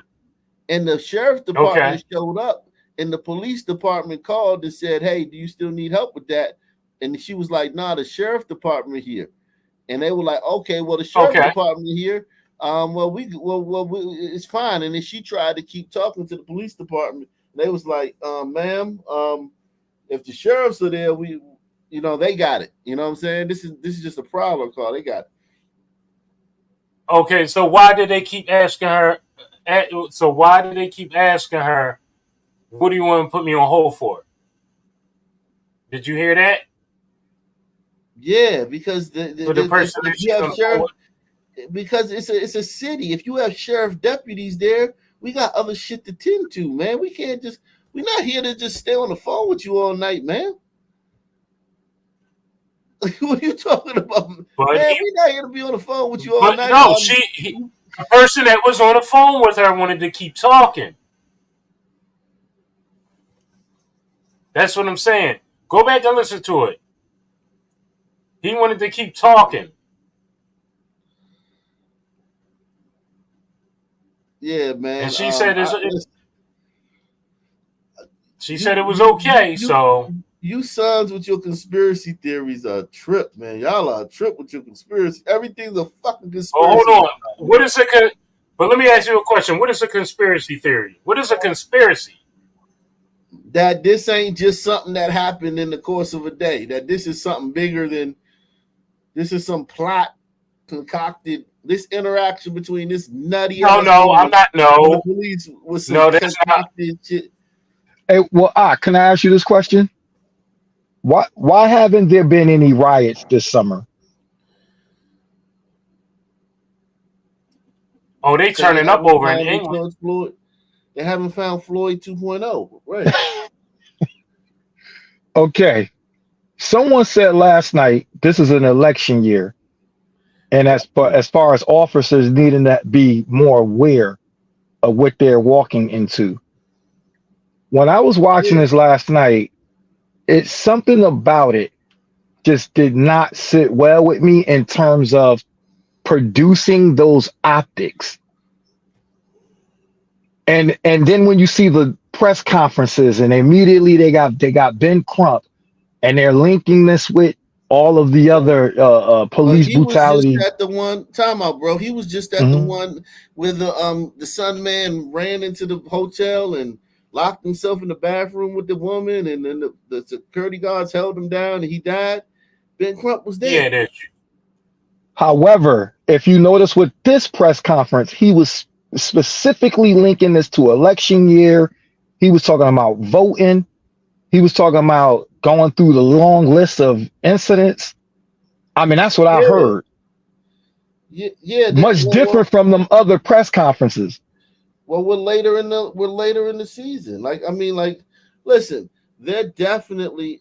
I don't think their actions, them trying to politicize this, means that it's some kind of conspiracy because they're trying to politicize. They try to politicize everything. At this stage, Kamala's in there now, to like they're trying to politicize it. Like, I don't take that as a red flag that something is crazy about this.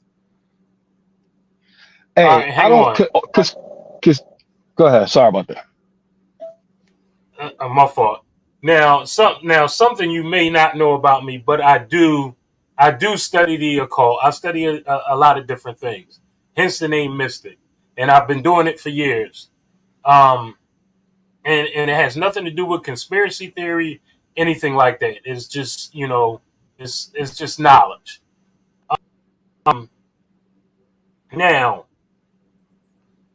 there's something that they call the Jason months within the occult, which consists of July, August, September, October, November. Now, there's something called the Jason Society also. Now, when you dig into this Jason thing, and this has nothing to do with conspiracy theory, because it's fact, you'll see a lot of part my more part my French, but you'll see a lot of fuckery going on at these times of year. At this time, specific months of the year. Look at what's being plastered all over the media. You got Kamala, you got this, you got the crime issues, you got a lot of shooting, politics, possibly JB is dead, and he had COVID. Trust me, you're going to see a lot more. Okay. Y'all. But this situation, yeah.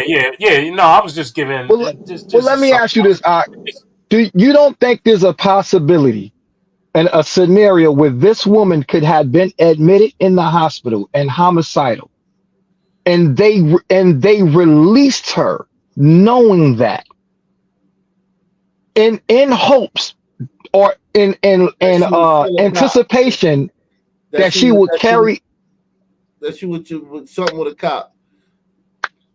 If she's already schizophrenic, paranoid. I have an aunt like that, and they go on and on and on.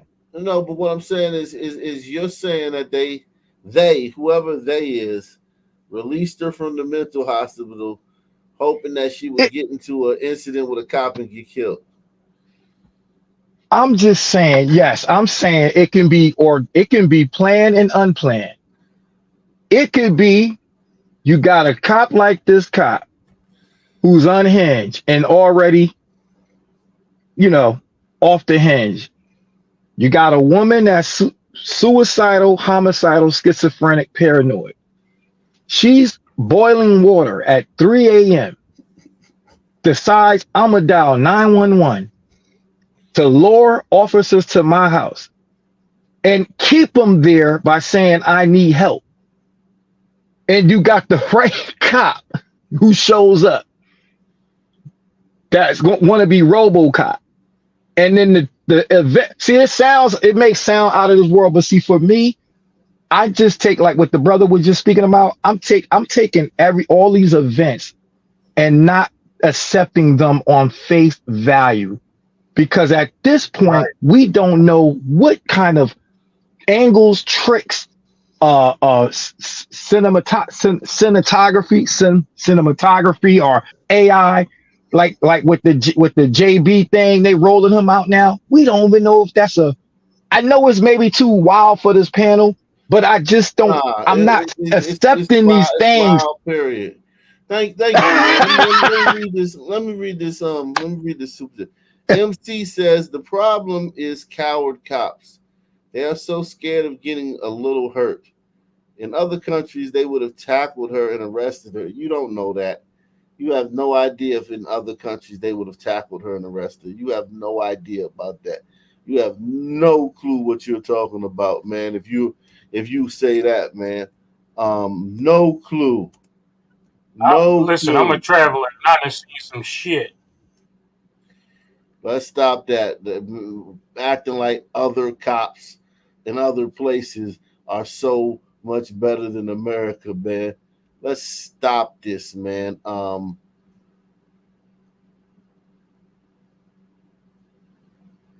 Give me money.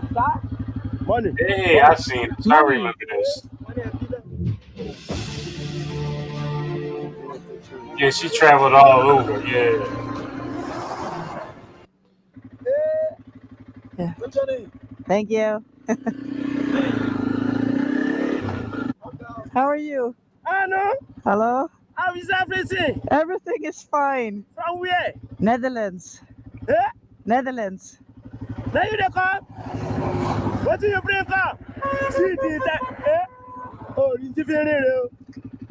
Where they go? Abuja. Abuja? See. What you do? Yo, Sheriff, Give me some money. 1.7.30. Abuja didn't know. How are you? Give me something else. Everything. Everything is fine. Family. Huh? How's family? Good. Family is good. This water. Yeah. Bring me money. What do you bring come? Huh? What do you bring come? I say, what do you bring come? What you want give me? Hey, wait now, what you want give me? Oh, give me something. Oh, give me something now. Give me something. You give me something. Yeah. Give me money. Money. Yo, and listen, I've been over there, man. This is real, man. This Yeah, is me real. too. This is not like just for this video. I don't even think they know she has a camera. I think they just. I'm pretty sure they don't know she has a camera.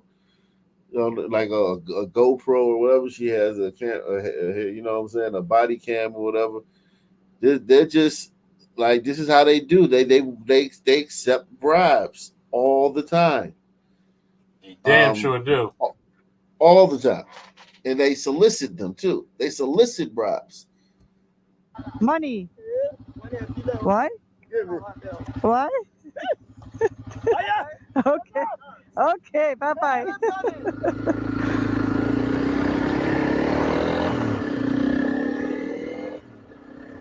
But at this point, it seems like they were kind of joking with her. No. But Yo, they're never joking about giving me money. So you thinking if she would have took it, they would have said, if she would have gave him some money, you think they would have been like, just joking, keep your money. Come on, man. What you talking about, man? oh no, they took it. But you know, like I said, I think they were kind of joking. But they wound up in trouble over there. Bonjour. Hello. Hey. Bonjour. Ça va? Hello. Huh? Good afternoon. Good afternoon. Where are you coming from? España, Spain. Spain. Oui. From Spain. I crossed to Nigeria today. What do you bring for us? I don't have anything yet. I came. Don't tell me that. I came today. I didn't change money. I didn't tell anything. I came. See, let me say the money. Don't tell me say you are collecting. Just take the money. Huh? Money you collect and change it here. Yeah, but I still didn't change. I have my credit card. When I get to Lagos, I take money, but I didn't bring. I came today. Look at him. You want to spend money in Lagos? No, I have the credit card. I'm assuming that you don't have anything with you now. No, I'm sorry. No clothes. No, I'm sorry. I have to go. Money, cash. I don't have cash. I came from Benin. Benin? many. So I didn't have anything. I have to go to Lagos to take. What do you want to go in Lagos? Your family there? In Spain, my family. What do you want to do in Lagos? I just transit. I go to Cameroon, Gabon, Congo, all the way to South Africa. Along Yeah, along Africa. Yeah. What is your work now? Informatic in Spain. Computer. You know, computer informatic with the computer and the click. Do you have family here? No, my family is in Spain. Okay, I think I have to go. Yeah. What time? This time is good here. 3:30.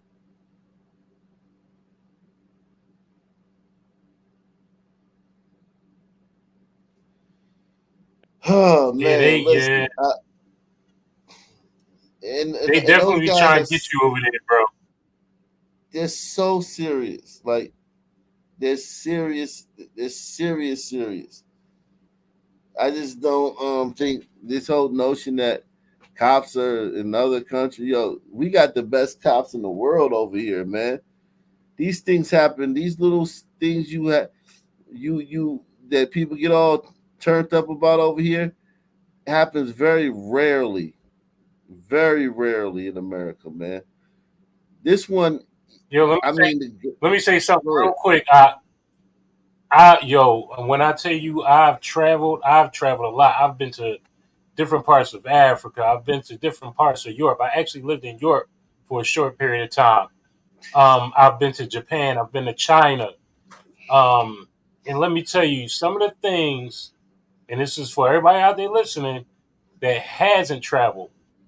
Some of the things you get away with here, try that shit over there and see what happens to you. Like they don't tolerate no BS. No,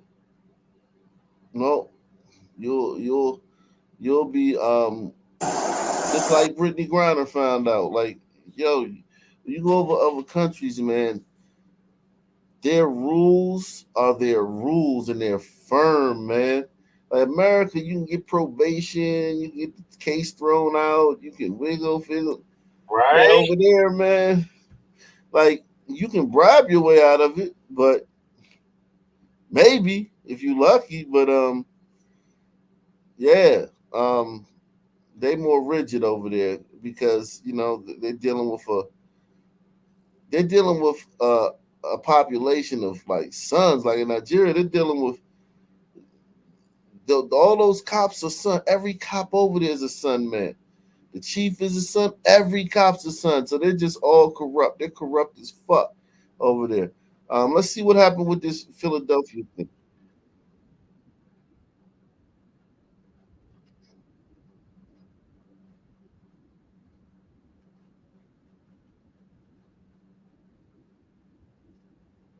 Hold on. Let me share my screen. Let me share my screen.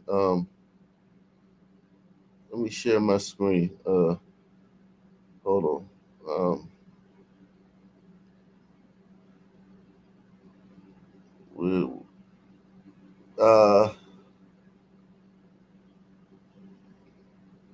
Wow, that's crazy.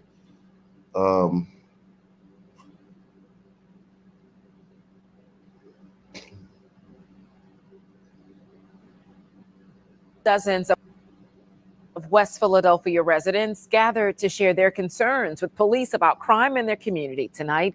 Well, this comes following a mass shooting that left 3 people dead over the weekend. Action News reporter Charles Watson joins us live from Philadelphia Police Headquarters with more on what residents are saying. Charles. Yeah, Shari. So the 19th Police District held an emergency meeting tonight so both the community and police personnel can discuss that mass shooting and try to figure out ways both sides can unite so an act of violence like that never happens again. I need the neighbors to be involved and I need them to be interested in what's going on in their block. Philadelphia police urge residents of the 19th District to make a difference in their community following a mass. Look at them residents, man. If this your residents, man, these all old people. These are all the old people in the neighborhood, man. It's all black people. But this is a reflection of the race. But these are old people. The young people ain't coming to the meeting. The young people ain't coming to the meeting. In their community following a mass shooting that left 3 people dead and 6 others wounded on the 1200 block of North Alden Street.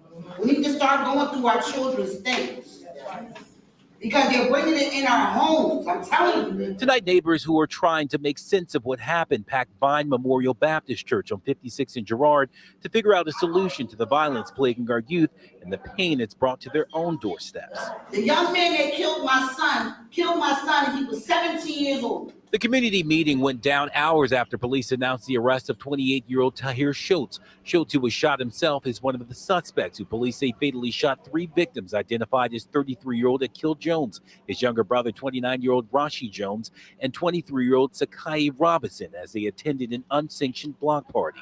We're going to offer them opportunity to get job training. We're going to offer them the opportunity to get their IDs so they can have the proper credentials. I mean, think about the solutions, man. Job training, IDs. None of that stuff is going to do anything, brother. None of that stuff is going to job training. What is job training? Even a job wouldn't do nothing. So how the fuck is job training going to do something about this? We're going to offer them opportunity to get job training. We're going to offer them the opportunity to get their IDs so they can have the proper credentials to apply for it. Anti-violence advocate Abdul Karim As-Salafi was one of many in attendance. He says the community needs to unite around young people who are at risk of being lost to the streets because many feel like it's their only option. A lot of the youth don't have, so they go to the other side, whether it be drugs or trying to become drill rappers or whatever. Neighbors say that's one solution to the problem, but they also say they need a police force that prioritizes their needs. We still need you guys as law enforcement because you guys put your whole graduating class up in Kensington. Kensington is in West Philly too. Yeah, and so community members and police say they will continue that open dialogue in an effort to change that neighborhood for the better. Meantime, investigators say they believe more arrests will be made in this case and are actively pursuing additional suspects. For now, we're live. Wow.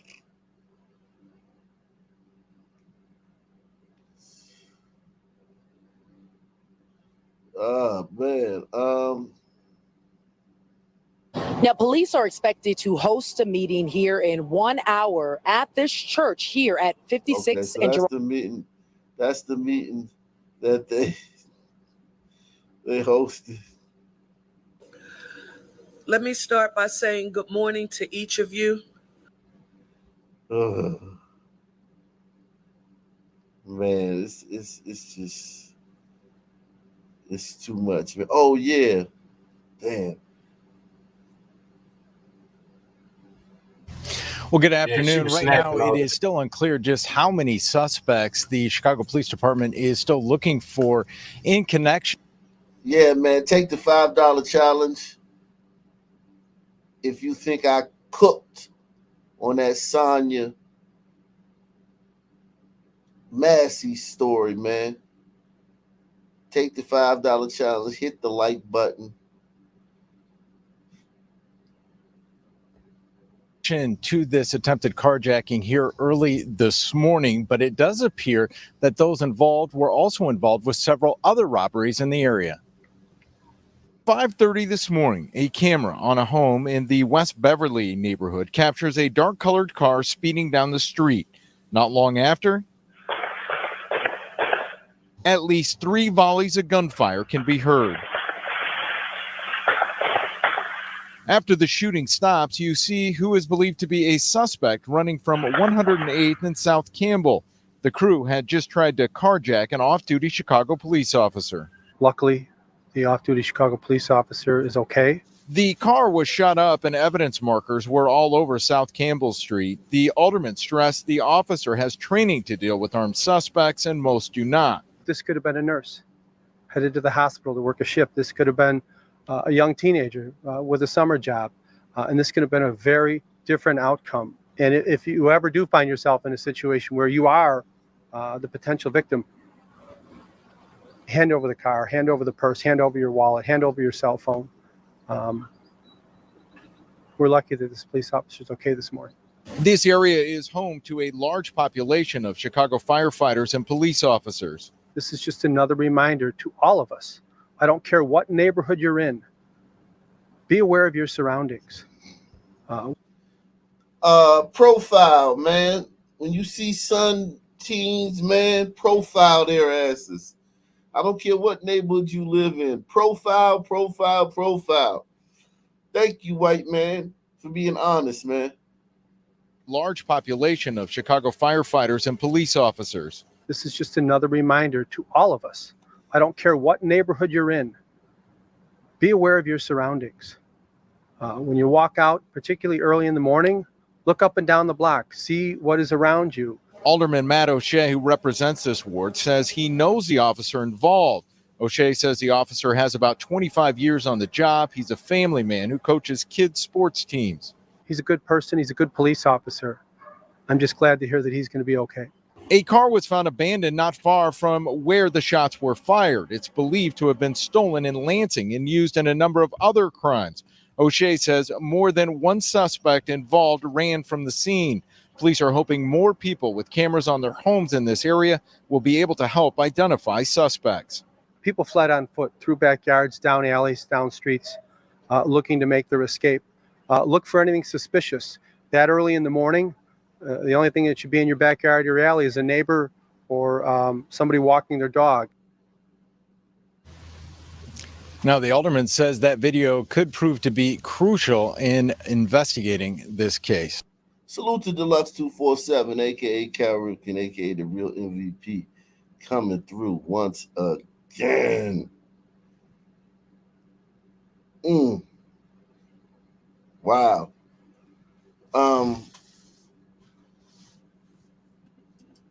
Where the rest of the crew at tonight, man? Well, a murder investigation is under. Hey, man, sometimes people just want to watch the show, man. Just want to sit back and watch the show, man. You know how it is. Plus, YouTube is messing with everybody's numbers now, man. We got up to like 315 today, but they mess with everybody's numbers. A lot of shows I've been watching, their numbers are down too. So YouTube did something to their algorithm, man. But they hurt a lot of people's numbers, man. Well, a murder investigation is underway in DuPage County after a man was shot and killed outside his home in an unincorporated Lombard. WGN's Christine Flores spoke with family members seeking justice. It's a shock. We're processing it. It's too much to process, to be honest with you. He migrated from Palestine to better his life, better himself, and he came here and to get killed on his driveway. Family members gathered at the home near 16th and Myers Road in unincorporated Lombard Tuesday afternoon, the site where family says 38-year-old Alat Namat was shot and killed Monday evening. With the suspect still on the loose, the family agreed to talk but asked us to hide their faces. Lombard is the last place you would ever imagine something like this will happen. I've lived in Lombard since 2003. My whole family lives in Lombard. We feel it's not safe for us anymore because of what happened. The DuPage County Sheriff's Office says they responded to the home Monday evening after 9:30. Once on scene, they discovered a victim with a gunshot wound, unresponsive inside of a vehicle parked in the driveway. Namat's son says he was on the phone with him when the shooting happened.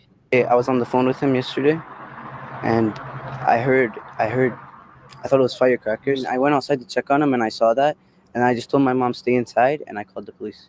Feels like you're dreaming, it doesn't feel like it's real life, the shock that his kids had to go through when they seen him in the car and the wife, that kills me even more. Officials say the scene was promptly secured and turned over to the sheriff's investigators. The coroner removed the victim from the scene and the vehicle was towed for further examination. The incident has left the family with questions and wondering why someone would claim the life of a father and husband. Why exactly? Why? That's why we want the police, to do their best to try and find out. I hope this never happens again in Lombard. In Lombard, Christine Flores, WGN News. Wow.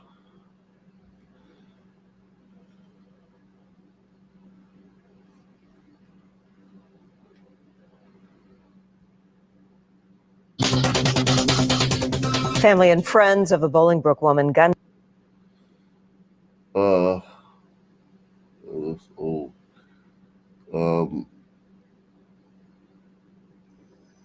Hey, Ak, you been following the news over in England? What's taking place over in England? Nah, what's happening in England? Man, they got race riots. Man, they over there tearing, excuse my French, tearing shit apart. The government is a little bit. They're a little worried. You won't hear it on you won't hear it on the regular news, but yeah, they over there tearing shit apart. 6 people have been arrested after the fatal shooting of a 15-year-old in West London last night. What on earth happened there? Rachel standing by for us at the scene. Hi, Rachel. Good morning, Kay. Well, I'm very sorry to have to say that another teenager has lost their lives to violence on the streets of London. And I am here in West London this morning in Ladbroke Grove in front of a very large police cordon, which is where this shooting took place last night. A 15-year-old boy shot dead. Now, you should be able to see behind me the extent of just one corner of this large crime scene. We're standing just in front of where the forensic tent has been set up. You can see the officers there standing guard. They will have been in position all night with forensics teams going in and out, gathering evidence, trying to ascertain what happened. Just beyond that tent, though, we can see peeking through the trees the remains of a family fun day, more tents up. That seems to have been in full swing in this park, which is known as the Teletubbies Park locally. Okay, so you said I think it's in Leeds. Hang on, hang on, let me look it up. Hang on. Leeds, okay, here it is, Leeds. Last night in Leeds, the anger was visceral. Before long, there were thousands out on the streets. Most just watching. Some throwing whatever they could find. Outnumbered, the police left. We were told today to try and calm the situation. It would be several hours before they returned. You can hear a helicopter up above. That might, I guess, be a police helicopter, but actually down here, I haven't seen a single police officer, a single police car, apart from the one that was tipped over. Just there, that burning wreckage, not so long ago, that was a bus. Why did all this happen? What led to so much anger last night and still today among the Roma community in this part of Leeds? The catalyst, it seems, was a visit by social workers to a family in the area. A video of what happened next has been posted online. West Yorkshire Police say their officers helped move the social workers and children to a place of safety after the social workers were met with hostility.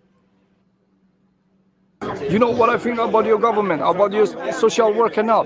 That's So this looks like a Muslim neighborhood, man. Yikes, man. England, that's why I say they screwed up, man. There's no fixing this, man. There's no fixing this, man. They're into. Yeah, man. Salute to Bipocalypse now. Good trouble. He says anti-violence activism is how the Sun Man apologizes for largely abandoning his community instead of just building a safer and more sustainable community for his people. They're incapable of doing that. We can't do that. But yeah, that is deep though. There may be some truth to that, what you just said. Shame. I'm sorry what happened yesterday with this, yeah? We apologize for what happened with this. But the point is what they did, how to come inside and to get a young kid, yeah? With questions about community relations and about what will happen in the coming hours and days.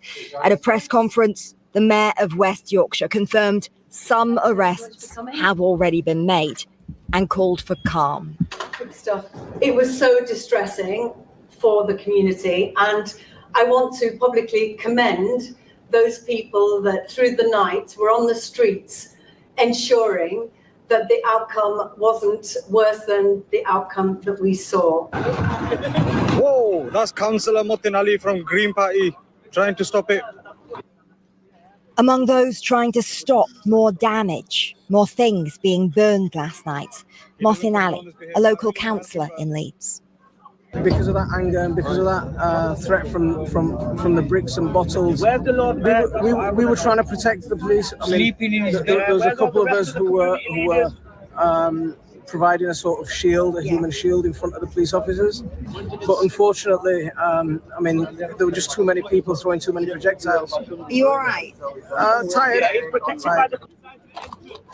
As people who live in this area started putting out the still smouldering fires at a nearby retail park, the emergency services en masse waited before coming back to damp down in the early hours. A tactic said today to have worked in ending things without injury, without further escalation. This weekend will be another test, though. Well, although earlier today that wreckage of the burned out double-decker bus that was on this street last night was taken away from here, I think it is. Salma Arif was on the scene yesterday, urging residents to go home and remain calm. So this is the British news. A black woman interviewing a Muslim woman. They gonna listen. That monarchy, what is that shit? The royal family, they gonna get rid of that. No, you ain't gonna but have here's that the no thing. more. This the word though, that they're not even in power right now. That they're having some issues. No, I'm saying what I'm saying is they never really been in power in a long time, but I'm talking about like they gonna get rid of that. These Muslims and these Africans, they're not gonna have that shit. Yeah, that's what they're fighting for. They want them. Yeah, 20 years from now, I say 25 years that shit gonna be gone. That royal family shit gonna be gone. Shit, I'd say less than that. I mean, they've been around for a long time, so it's gonna be it's not gonna be easy to just get rid of them. They've been around for so long, but yo, that's why Harry. That's what Harry and Meghan Markle. That's why they fly to Canada. Yeah, that's why they left because they know the downfall is coming. Yeah, it's coming. Yeah, definitely. Let's talk about what on earth was going on in Leeds. I mean, those were riots. And I think, frankly speaking, what started as reportedly a protest from the Roma community about a Roma family having their children taken into care. And we don't know if that is entirely true. These are just things that currently are being reported on Twitter. But frankly, usually they do a better job than the mainstream media when it comes to getting to the heart of a matter.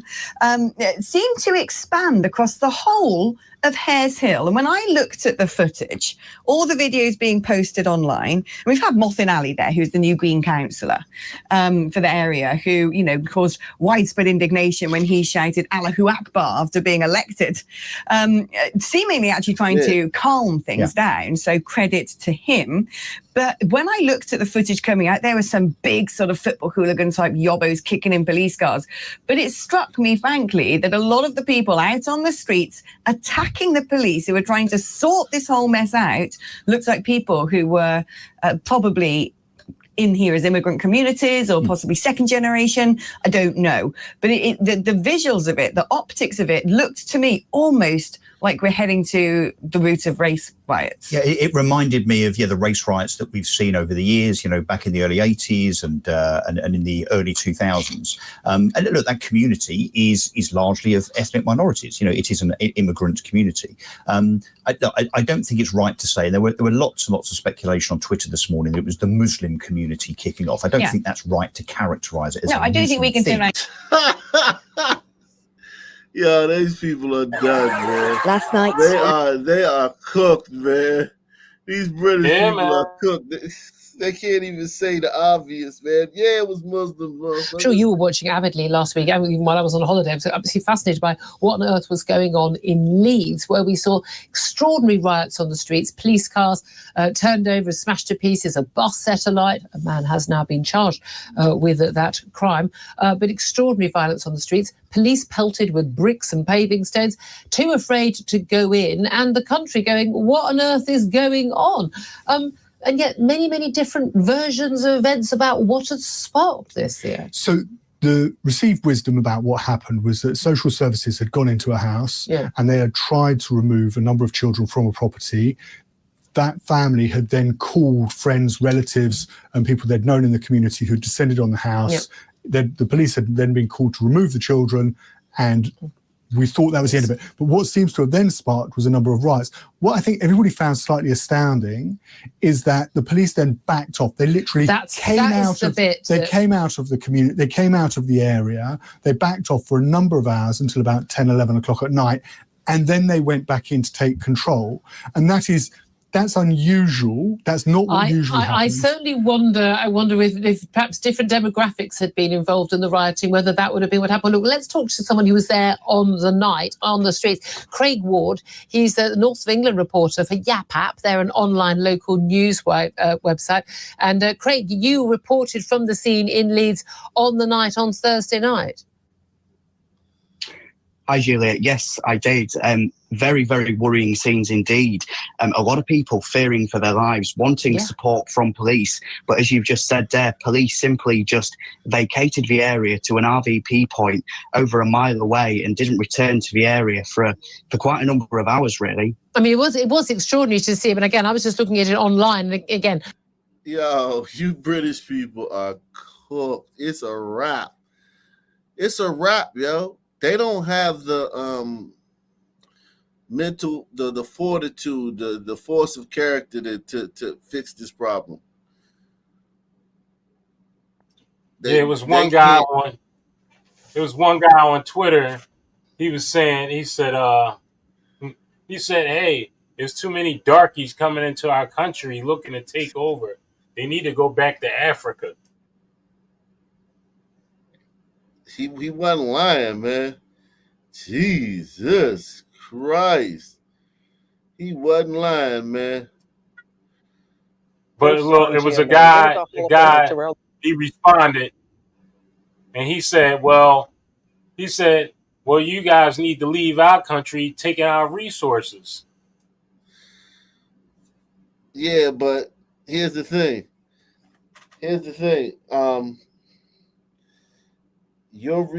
All those sheiks, those Arab sheiks, all those Arab that they're rich off of that stuff. It's Arabs that are rich off of all that oil that the white man is taking out of it. So I mean, like, what do you mean? Like, they the richest people in the world are those Arab oil barons. First on GMA, NFL Hall of Famer Terrell Davis, who was handcuffed, removed from a United Airlines flight after he says he tapped a flight attendant's arm to ask for ice. Davis was a star running back for 7 seasons, winning 2 consecutive Super Bowls with the Denver Broncos. He said the incident, which happened in front of his wife, Tamiko, and children, has left him humiliated, powerless, and angry. He and his wife, Tamiko, join us live right now here in the studio. Damn, Terrell Davis. All right, Terrell Davis, that's the perks of being a Hall of Fame running back right there, man. Yeah, she a cutie too. Thank you both. Thank you for having us here. I really appreciate this. We'd much rather not be here. I know. Talking about this under these circumstances, but it's necessary, right? We have to come here. Yeah, I'm a black person and I had a bad experience, so I got to go on Good Morning America and shit on the whole country. Press 1. This shit is annoying, man. You had a bad experience, nigga. Fuck. His wife, Tamiko, join us live right now here in the studio. Thank you both. Thank you for having us here. I really appreciate this. We'd much rather not be here. I know. Talking about this under these circumstances, but it's necessary, right? We have to come here. Our kids are in California on vacation, and we were enjoying that, and they're wondering why mom and dad are not there with them now. But you want to be the voice for the voiceless. So let's take us for people. Damn, you victimized even more, man. Like, damn. This is crazy. You had to go on Good Morning America to talk about getting taken off a plane, man, which victimized your children, man. You just a victim all the way around, man. People who are not familiar with the story, you're on a flight. Yeah. Beverage service starts. Yeah. Tell us what happens. Yeah, I mean, it's an ordinary flight. They have the beverage service that starts, and I'm in row 11, and I'm in the aisle. My oldest son is right next to me in the middle seat. My youngest son is in the window seat. My wife is across the aisle, and my wife and daughter across the aisle in one row back. Mm-hmm. And so it's a typical flight, nothing out of the ordinary.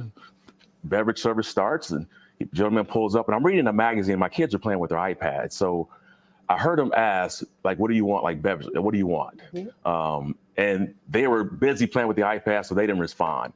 And I remember the tone got a little bit more aggressive. And I was like, man, that was kind of rude for him to ask my kids like that. So they got startled. They ordered their drinks. And I remember this, he puts the drinks down on the tray, but with force. Like he just kind of slams them down. They say, thank you. He doesn't say anything. So I was like, all right, whatever. So he asked me my... Nah, you was pissed off. You ain't say, all right, whatever. I don't want to hear that. If that's what happened, if that's truly what happened, he seemed like he's telling the truth about that part too. If that's what happened, you were pissed off, my G. You weren't like, all right, whatever. No way. He doesn't say anything. So I was like, all right, whatever. So he asked me my order. I give him my order. Again, kind of slams the drink down. And again, I'm thinking, well, what is going on with this guy? But whatever. As he gives me my drink, he starts to move the cart. And my son says, excuse me, might I have some ice? And he obviously didn't hear my son ask for ice. So he moved the cart probably past my seat. And so my hand was up like, excuse me. And then I finally said, excuse me, can I get some ice? I just tapped him on the shoulder. He swings his arm back and said, don't hit me. And I'm like, dude, I didn't hit you. And then he rushes up to the front of the plane. He leaves the cart right there. And the gentleman in front of me turns around and says, I saw everything. I saw that. Like why did you didn't hit him? I'm like, of course I didn't hit him. So as I'm sitting there on the plane, it was bizarre because he's up there for a couple of minutes. And again, I was like, whatever. So I started reading the magazine. So you don't think anything of it? Nothing of it. Yeah. He comes back. He puts the cup of ice on my son's tray. He then takes the cart and takes it back up to first class. And about 3 minutes later, another flight attendant takes over. She brings the cart down, starts servicing the area, and that's it. Mm-hmm. But then I don't see him for the rest of the flight. You don't see him for the rest of the flight. flight. But what did you see when you landed? What did you hear and see once the plane Oh, that's landed? a different story. I mean, when we landed, they told everybody to remain in their seats because for whatever reason. And I thought it was a medical emergency. I fly a lot, so I've seen that before, where they say, stay in your seat, someone they need to tend to. And so I've seen that before. So again, I'm just reading a magazine, and 4 or 5 minutes pass, and then my head is down, and I can hear like the walkie-talkies. I hear a lot of the gear and wrestling of like you can hear when they come on, and everybody you can kind of hear like the alls, or like you can hear people the reactions to them coming on. Yeah. When you say they coming on, who's coming on? The FBI. FBI. Big FBI letters on the jackets. Big as daylight. Can't miss it. Yeah. Okay. FBI, I believe it was Orange County Sheriff Department, guys with green. I didn't know who they were at the time, but you can tell it was law enforcement. Mm-hmm. Without without explaining to me why they were doing it. They walk up to me, and the guy he whispers in my ear. He says, "Don't fight it," and he puts cuffs on me while I'm sitting down. With everybody still on the plane. Everybody's on the plane. He never introduced, acknowledged or confirmed that it was Terrell. Or say, hey, here's why. Here's what happened. We're doing this, or nothing. Can I ask what happened? He just walked straight up to him and placed hands. And what was it like for you to make to see your? Well, they do that so that they can prevent a scene. Because if they start debating and negotiating with you and shit, then it's a scene. So they just come, get the cuffs on you, and get you up out of there. And then you can debate and argue and fuss off the plane. That's how they do it. Is that right, Mr.? Yeah, for the most part, yeah. They don't want a big scene on the plane. Yeah, they don't want to see. Yeah. Yeah, they ain't got time to come. Hey, are you so and so? Here's what you did at 10:10. When the police came back here, you did X. No, I didn't. Yes, you did. No, I didn't. Yes, you didn't. Now put your cuffs on. Like, nah, it ain't. That's it. Nah. Or they'll ask you. Or they'll ask you, could you come with us, please? A lot of times they won't put the cuffs on you. They'll just ask you if you could come with us, please. Yeah, and yeah, exactly. They will do that.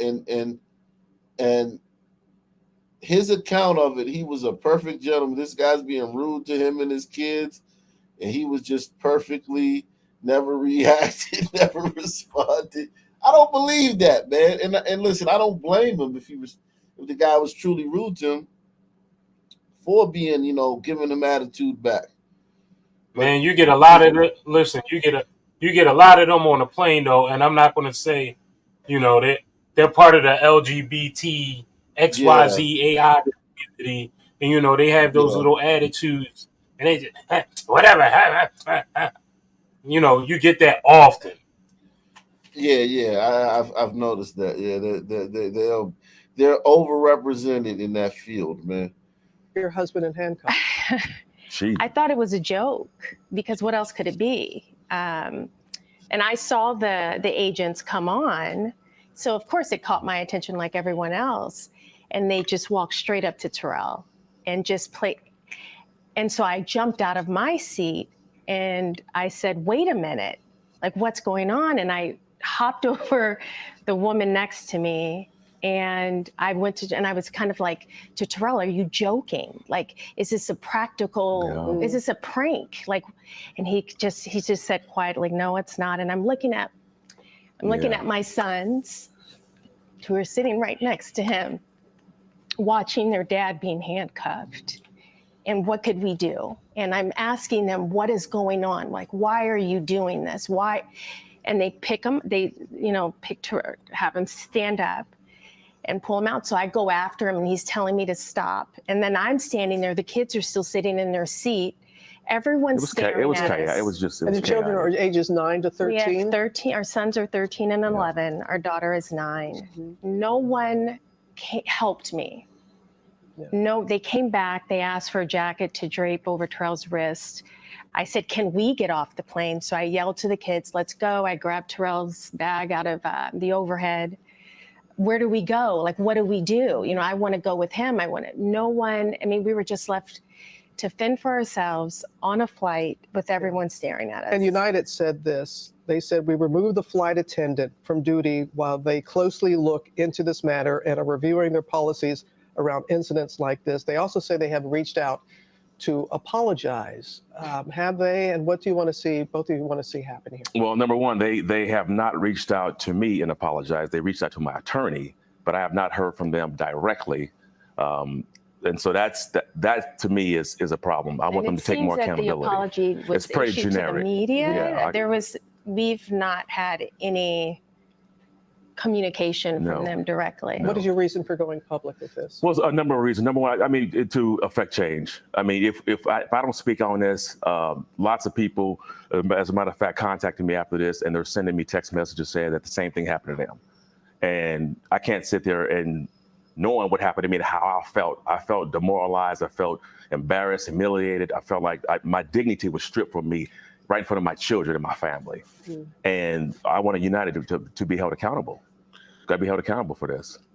Well, I know that you've had some tough conversations with your 3 children, and I hope that they're doing well, and appreciate your willingness to come forward. And right, man, Terrell Davis, man, powerless.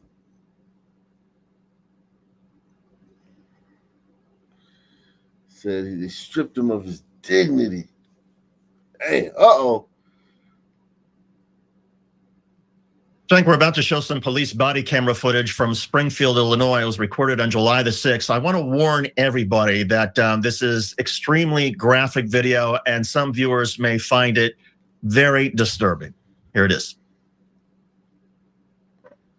Away from your hot steaming water. Away from my hot steaming water? Yeah. Oh, I would rebuke you in the name of Jesus. I'll rebuke you in the name of Jesus. You better not. I swear to God, I'll shoot you right in your face. Okay, I'm sorry. Drop the pot! Drop the pot! Drop! 19 shots fired. Shots fired! Shots fired! Drop the pot! Drop the effing pot. That was Springfield, Illinois Sheriff's Deputy Sean Grayson after shooting an unarmed African-American woman, 36-year-old Sonya Massey. Massey had been holding a pot of boiling water, and she moved it off of the stove after the police asked her to move it. When they then backed away, she said, "You're moving away because of this?" And they said, "Yeah, it's steaming water, it's boiling water." She then said, well, she was a bit sort of surprised and flustered that they would do this. She then said, I rebuke you in the name of Jesus. I rebuke you in the name of Jesus. Well, that triggered Deputy Grayson, or woke up the demon inside of him. After shooting Massey in the head, the other officer then radioed for an ambulance. 3 emails now. We got a headshot wound to the female. Headshot wound to the female. 1078.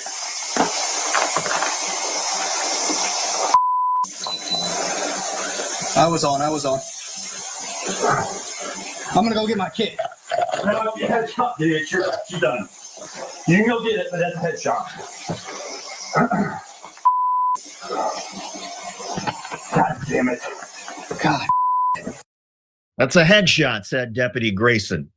This incident happened on July the 6th at 1 a.m. It began when Massey called emergency dispatch to report a possible burglar near her home. 2 deputies from the Sangamon County Sheriff's Office then responded and entered Massey's home. Within a few minutes, the police seemed frustrated and asked Massey for some sort of name and identification. Watch. You have an ID, that'd make things so much easier. I just driver's license will do, and I'll get out of your hair. I want to show y'all my paperwork. I will get your paperwork. What paperwork? Okay. I got some paperwork. Well, just get your ID. Well, let's get your ID first, and then one task at a time here. Okay. Let me. Here, grab your ID for me. Okay. Your ID, one task at a time. So let's do an ID, and then you can dig around for your paperwork. I don't know where my ID is. you have a stack right there, maybe. Okay. 1 second. Check on her. Let me get this. No, we don't need a fire while we're here. All right. Let me see. Okay. Where you going? Huh? Where you going? Away from your hot steaming water. Away from my hot steaming water? Yeah. Oh, I would rebuke you in the name of Jesus. I'll rebuke you in the name of Jesus. No, I swear to God, I'll shoot you right in your face. The family of Sonya Massey says that they were initially misled as to how she was killed. Massey's father, James Wilburn, told CBS Mornings the family was initially not told that their loved one's shooting death involved law enforcement. We were under the impression that she was killed by the intruder or some other person from the street, and they just went in there and found her dead body, Wilburn said, adding that rumors began to circulate that Massey's killing was self-inflicted. Eventually, the sheriff's department in Springfield. You could say they're pushing a conspiracy theory.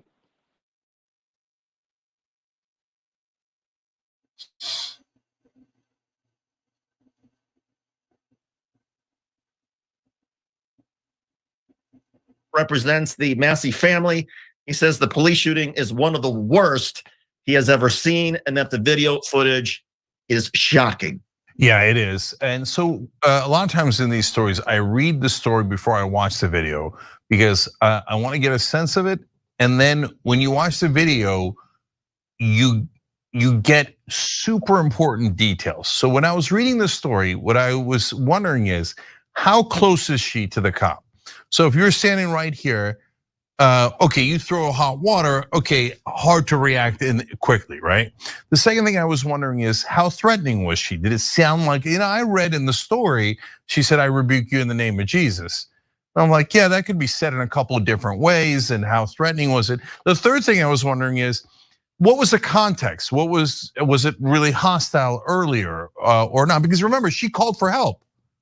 She said, "Can you please help me? I think there might be an intruder." So it's not like she comes in hostile into the situation.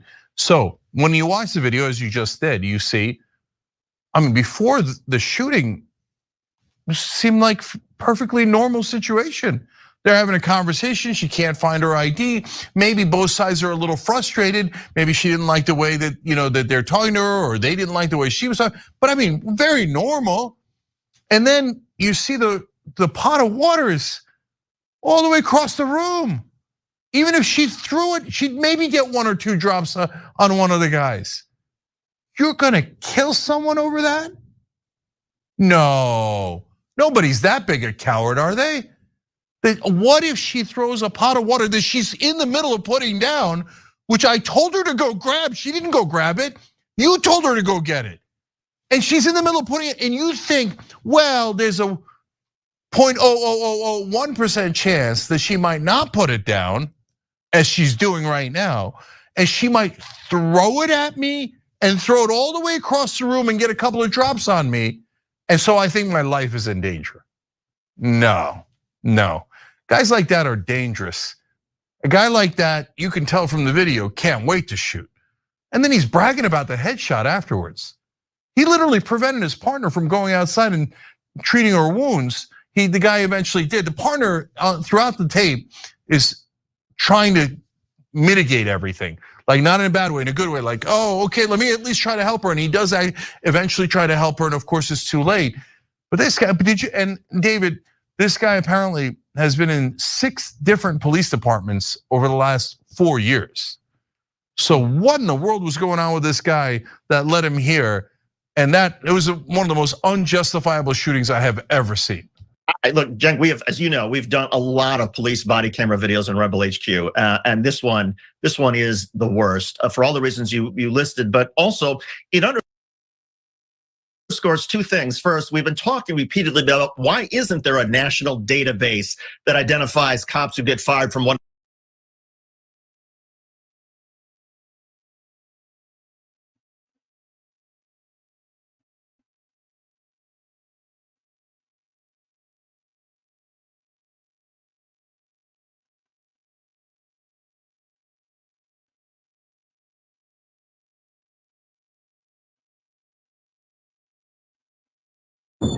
And now to a crime alert. A middle school security officer has been arrested accused of attacking a student. Parents are reacting to the news this morning, and local 10's Trent Kelly is joining us from Fort Lauderdale with the latest. This incident happening back in February involving a school security guard right here at William Dandy Middle School in Fort Lauderdale. Police say that guard was captured on video slamming and slapping a student who later needed physical therapies due to the injuries they suffered. A Broward County school security guard now facing a felony child abuse charge after officers say he physically assaulted a student during an on-campus incident earlier this year. 32-year-old Reuben Burrows turning himself into authorities over the weekend after police say he injured a student during an incident at William Dandy Middle School in Fort Lauderdale back in February. According to his arrest report, investigators say Burrows, who was working as a school security monitor, was captured on cell phone video placing the victim in a headlock before slamming them onto a concrete planter box, all while applying pressure to the victim's neck. They say the same footage also captured Burrows slapping the victim in the face. The video recorded by another student and was later shared with the school's assistant principal, who reported it to police. You gotta be gentle with the babies. Right. I know there's some big kids out here, and sometimes they can get a little rough. But you still want to handle them as if they're your own. Burrows appearing in court over the weekend before being released on a $10,000 bond. We tracked him down at his Lauderdale Lakes home today, where he refused to comment. Did the kid do anything leading up to it? Anything, sir? It's not the first time Dandy Middle has been in the news. Back in 2019, another assistant principal at the school was reassigned after video surfaced that appeared to show him tackling a student who was late to class. In 2022, a 14-year-old student was arrested after they were found to be carrying a gun on campus. This latest incident now leaving some parents wondering what prompted Burrows to take the alleged actions. It obviously is important about how aggressive the kid was and what he did, and maybe he was attacking staff. I don't know, and the staff had to defend themselves, but other than that, just treat them like they're your own. In a statement sent to Local 10 today, the Broward County School District says they took immediate action and removed Burrows from campus after this incident was reported to them back in February. They go on to say that Burrows later resigned from his post. For now, that is the latest from Fort Lauderdale. I'm Trent Kelly, Local 10 News. A rideshare driver was released from jail 5 days after his arrest for sexual assault of a child, a 12-year-old passenger. Hello, I'm Steve Eager. Hello, everybody. I'm Heather Hayes. So the girl was using a service called Uber Health. The company says the driver went through background checks. Fox 4's Alex Boyer breaks down the timeline of what happened. Alex.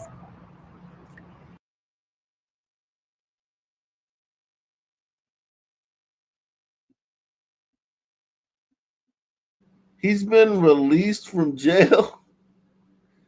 What?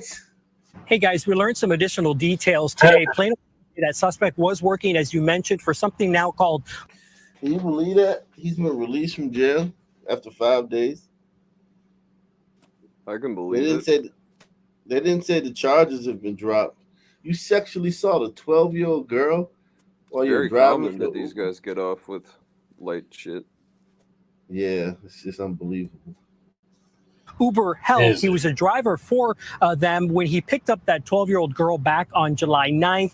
We know that she was in the Uber alone. Now, 31-year-old Robert Johnson III is charged with aggravated sexual assault of a child. He bonded out of jail yesterday, 5 days after his arrest. Plano police say he picked up the girl from a medical facility in Frisco and was supposed to take her directly to her mom's house in Plano. Instead, investigators say Johnson pulled into the parking lot of a business located in the 4200 block of Legacy Drive and allegedly sexually assaulted her in the car before dropping her off. A police affidavit describes the incident in graphic detail. He allegedly told her not to tell anyone or there would be, quote, issues. The girl told her mom the next day. Plano police addressed what a lot of people are asking, why a 12-year-old girl was traveling in a rideshare alone. Between the facility and Uber Health, they say that this is a great way to get your child to and from locations when maybe you don't have the means to do so. The mother thought that she was doing the right thing. She thought that they would have done the right thing. Unfortunately, no matter how many things are done right, these predators are still going to infiltrate these systems, whether if he didn't even have, bad background, whatever it is, he made that decision to, assault a child on that day. And in a statement to Fox 4 News, Uber says this monstrous behavior has no place in our society or on the Uber platform. We take reports of this nature very seriously and have permanently banned the driver. We have been in touch with the Plano Police Department regarding their investigation. And Uber Health's website does say that providers typically book the trips and can monitor them in real time. When we talked to Plano Police today, Officer Chapman said that there definitely are applications out there where parents can live stream with their child when they're in a situation like that by themselves. That, of course, can be very beneficial. Now, police are expected to host a meeting here in Philadelphia police are still searching for suspects connected to. Tonight, the Justice Department says it's assessing the deadly. Philadelphia police are still searching for suspects connected to homicides dating back to 2018. And today, District Attorney Larry Krasner wanted to make it clear that just because they've gotten away with it for this long does not mean the fight for justice does not continue. And Kelly, you spoke with the family of one of the homicide victims. Jason and Sheba, that's right. So today we saw 10 faces accused of these horrific crimes. But when you think about the number of people impacted, it's much higher than that, in the hundreds. And such was the case for the family of 15-year-old Randy Mills, murdered in May of 2023. His family still hoping for justice. My nephew did not get a chance to work live his life. The aunt of 15-year-old Randy Mills, who asked that we only identify her as Tia, feels her nephew won't rest until justice is served. Today, the district attorney's office and police asked for the public's help in locating Hanif Ali for allegedly shooting and killing Mills during an argument on a SEPTA bus on Germantown Avenue back in May 2023. The incident captured on bus surveillance cameras. That was my baby. We didn't call him Randy. He was peanuts to us, to family. Randy had just turned 15. Randy was a little boy. The survivors are here. Their parents, their relatives, all of the survivors have dignity. Ali was one of 10 individuals highlighted in the joint press conference wanted for murders in Northwest Philadelphia dating back to 2018. We can't have a safe community with these most wanted individuals in our homes, in our basements. We have to turn these individuals in. They are wanted for murder. That means they won't hesitate to do murder again. Among the wanted individuals, 34-year-old Justina Keynes, accused of killing a 4-month-old child back in September 2022. And of the 10 highlighted, 26-year-old Christopher Sanders wanted the longest. Damn. He's murdering 21-year-old Nassim Aleem back in 2018. Multiple addresses have been searched, and they're in the wind. So they have no permanent address to go and serve a warrant or actually look for them. The family of 15-year-old Randy Mills say they are not giving up. That was just too much. That was uncalled for. Something got to be done. Got to be done. Police said today in the last 90 days, they have arrested 48 fugitives, some out of Philadelphia, out of the state even, but they did give one example of a man taken into custody walking in Center City that was accused of murder. So they also got an additional 47 warrants at the same time that they took 48 in. This is a vicious cycle. We have all the information on fox29.com. They ask if you have any information to call our... You're right. It's a vicious cycle, man. God. Son's tearing up the city, man. Sending young men and women to prison is not our goal. It's the absolute last resort and a necessary balance with the positive opportunities that we are providing.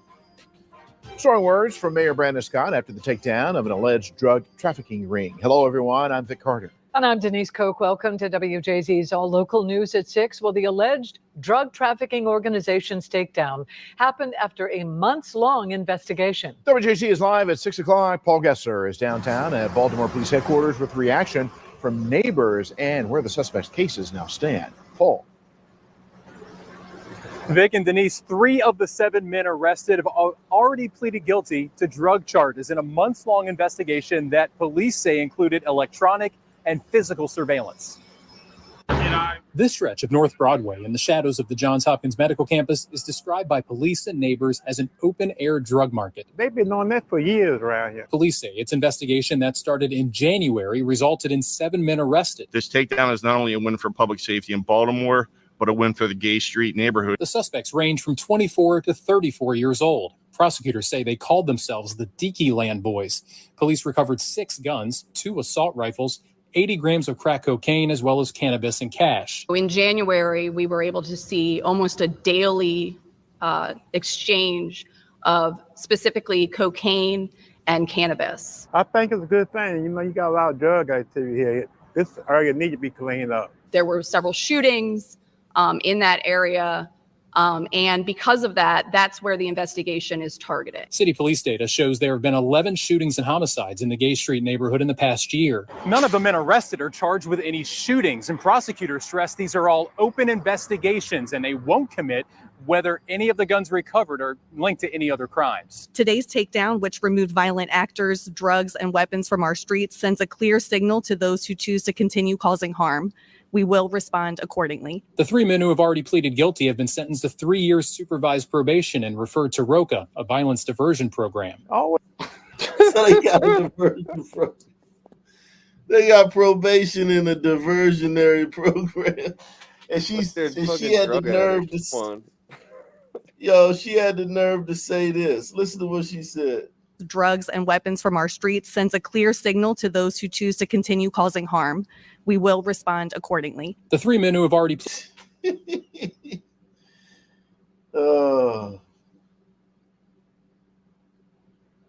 They gave Avon more time than that. Telling you, man, this is insane, man. Fuck, man. This system, man. Woo. pleaded guilty have been sentenced to 3 years supervised probation and referred to ROCA, a violence diversion program. I always feel safer when you hear some crime been taken care of, but it's not going to change. It's not going to change. This should been doing. They've been doing this for years. Now, as for the remaining suspects, 2 of them have motions hearings set for next week. Tyrone Hill has a plea hearing next month, and Bernard Cure has a jury trial that's on the docket for October. All right, guys, man. It's been a great show, man. I'm dog tired, man. Make sure you hit the like button on the way out. Those of you who haven't, subscribe to the channel. Salute to everybody. Same black time, same black channel. Out of here. Peace up. Yeah. Peace.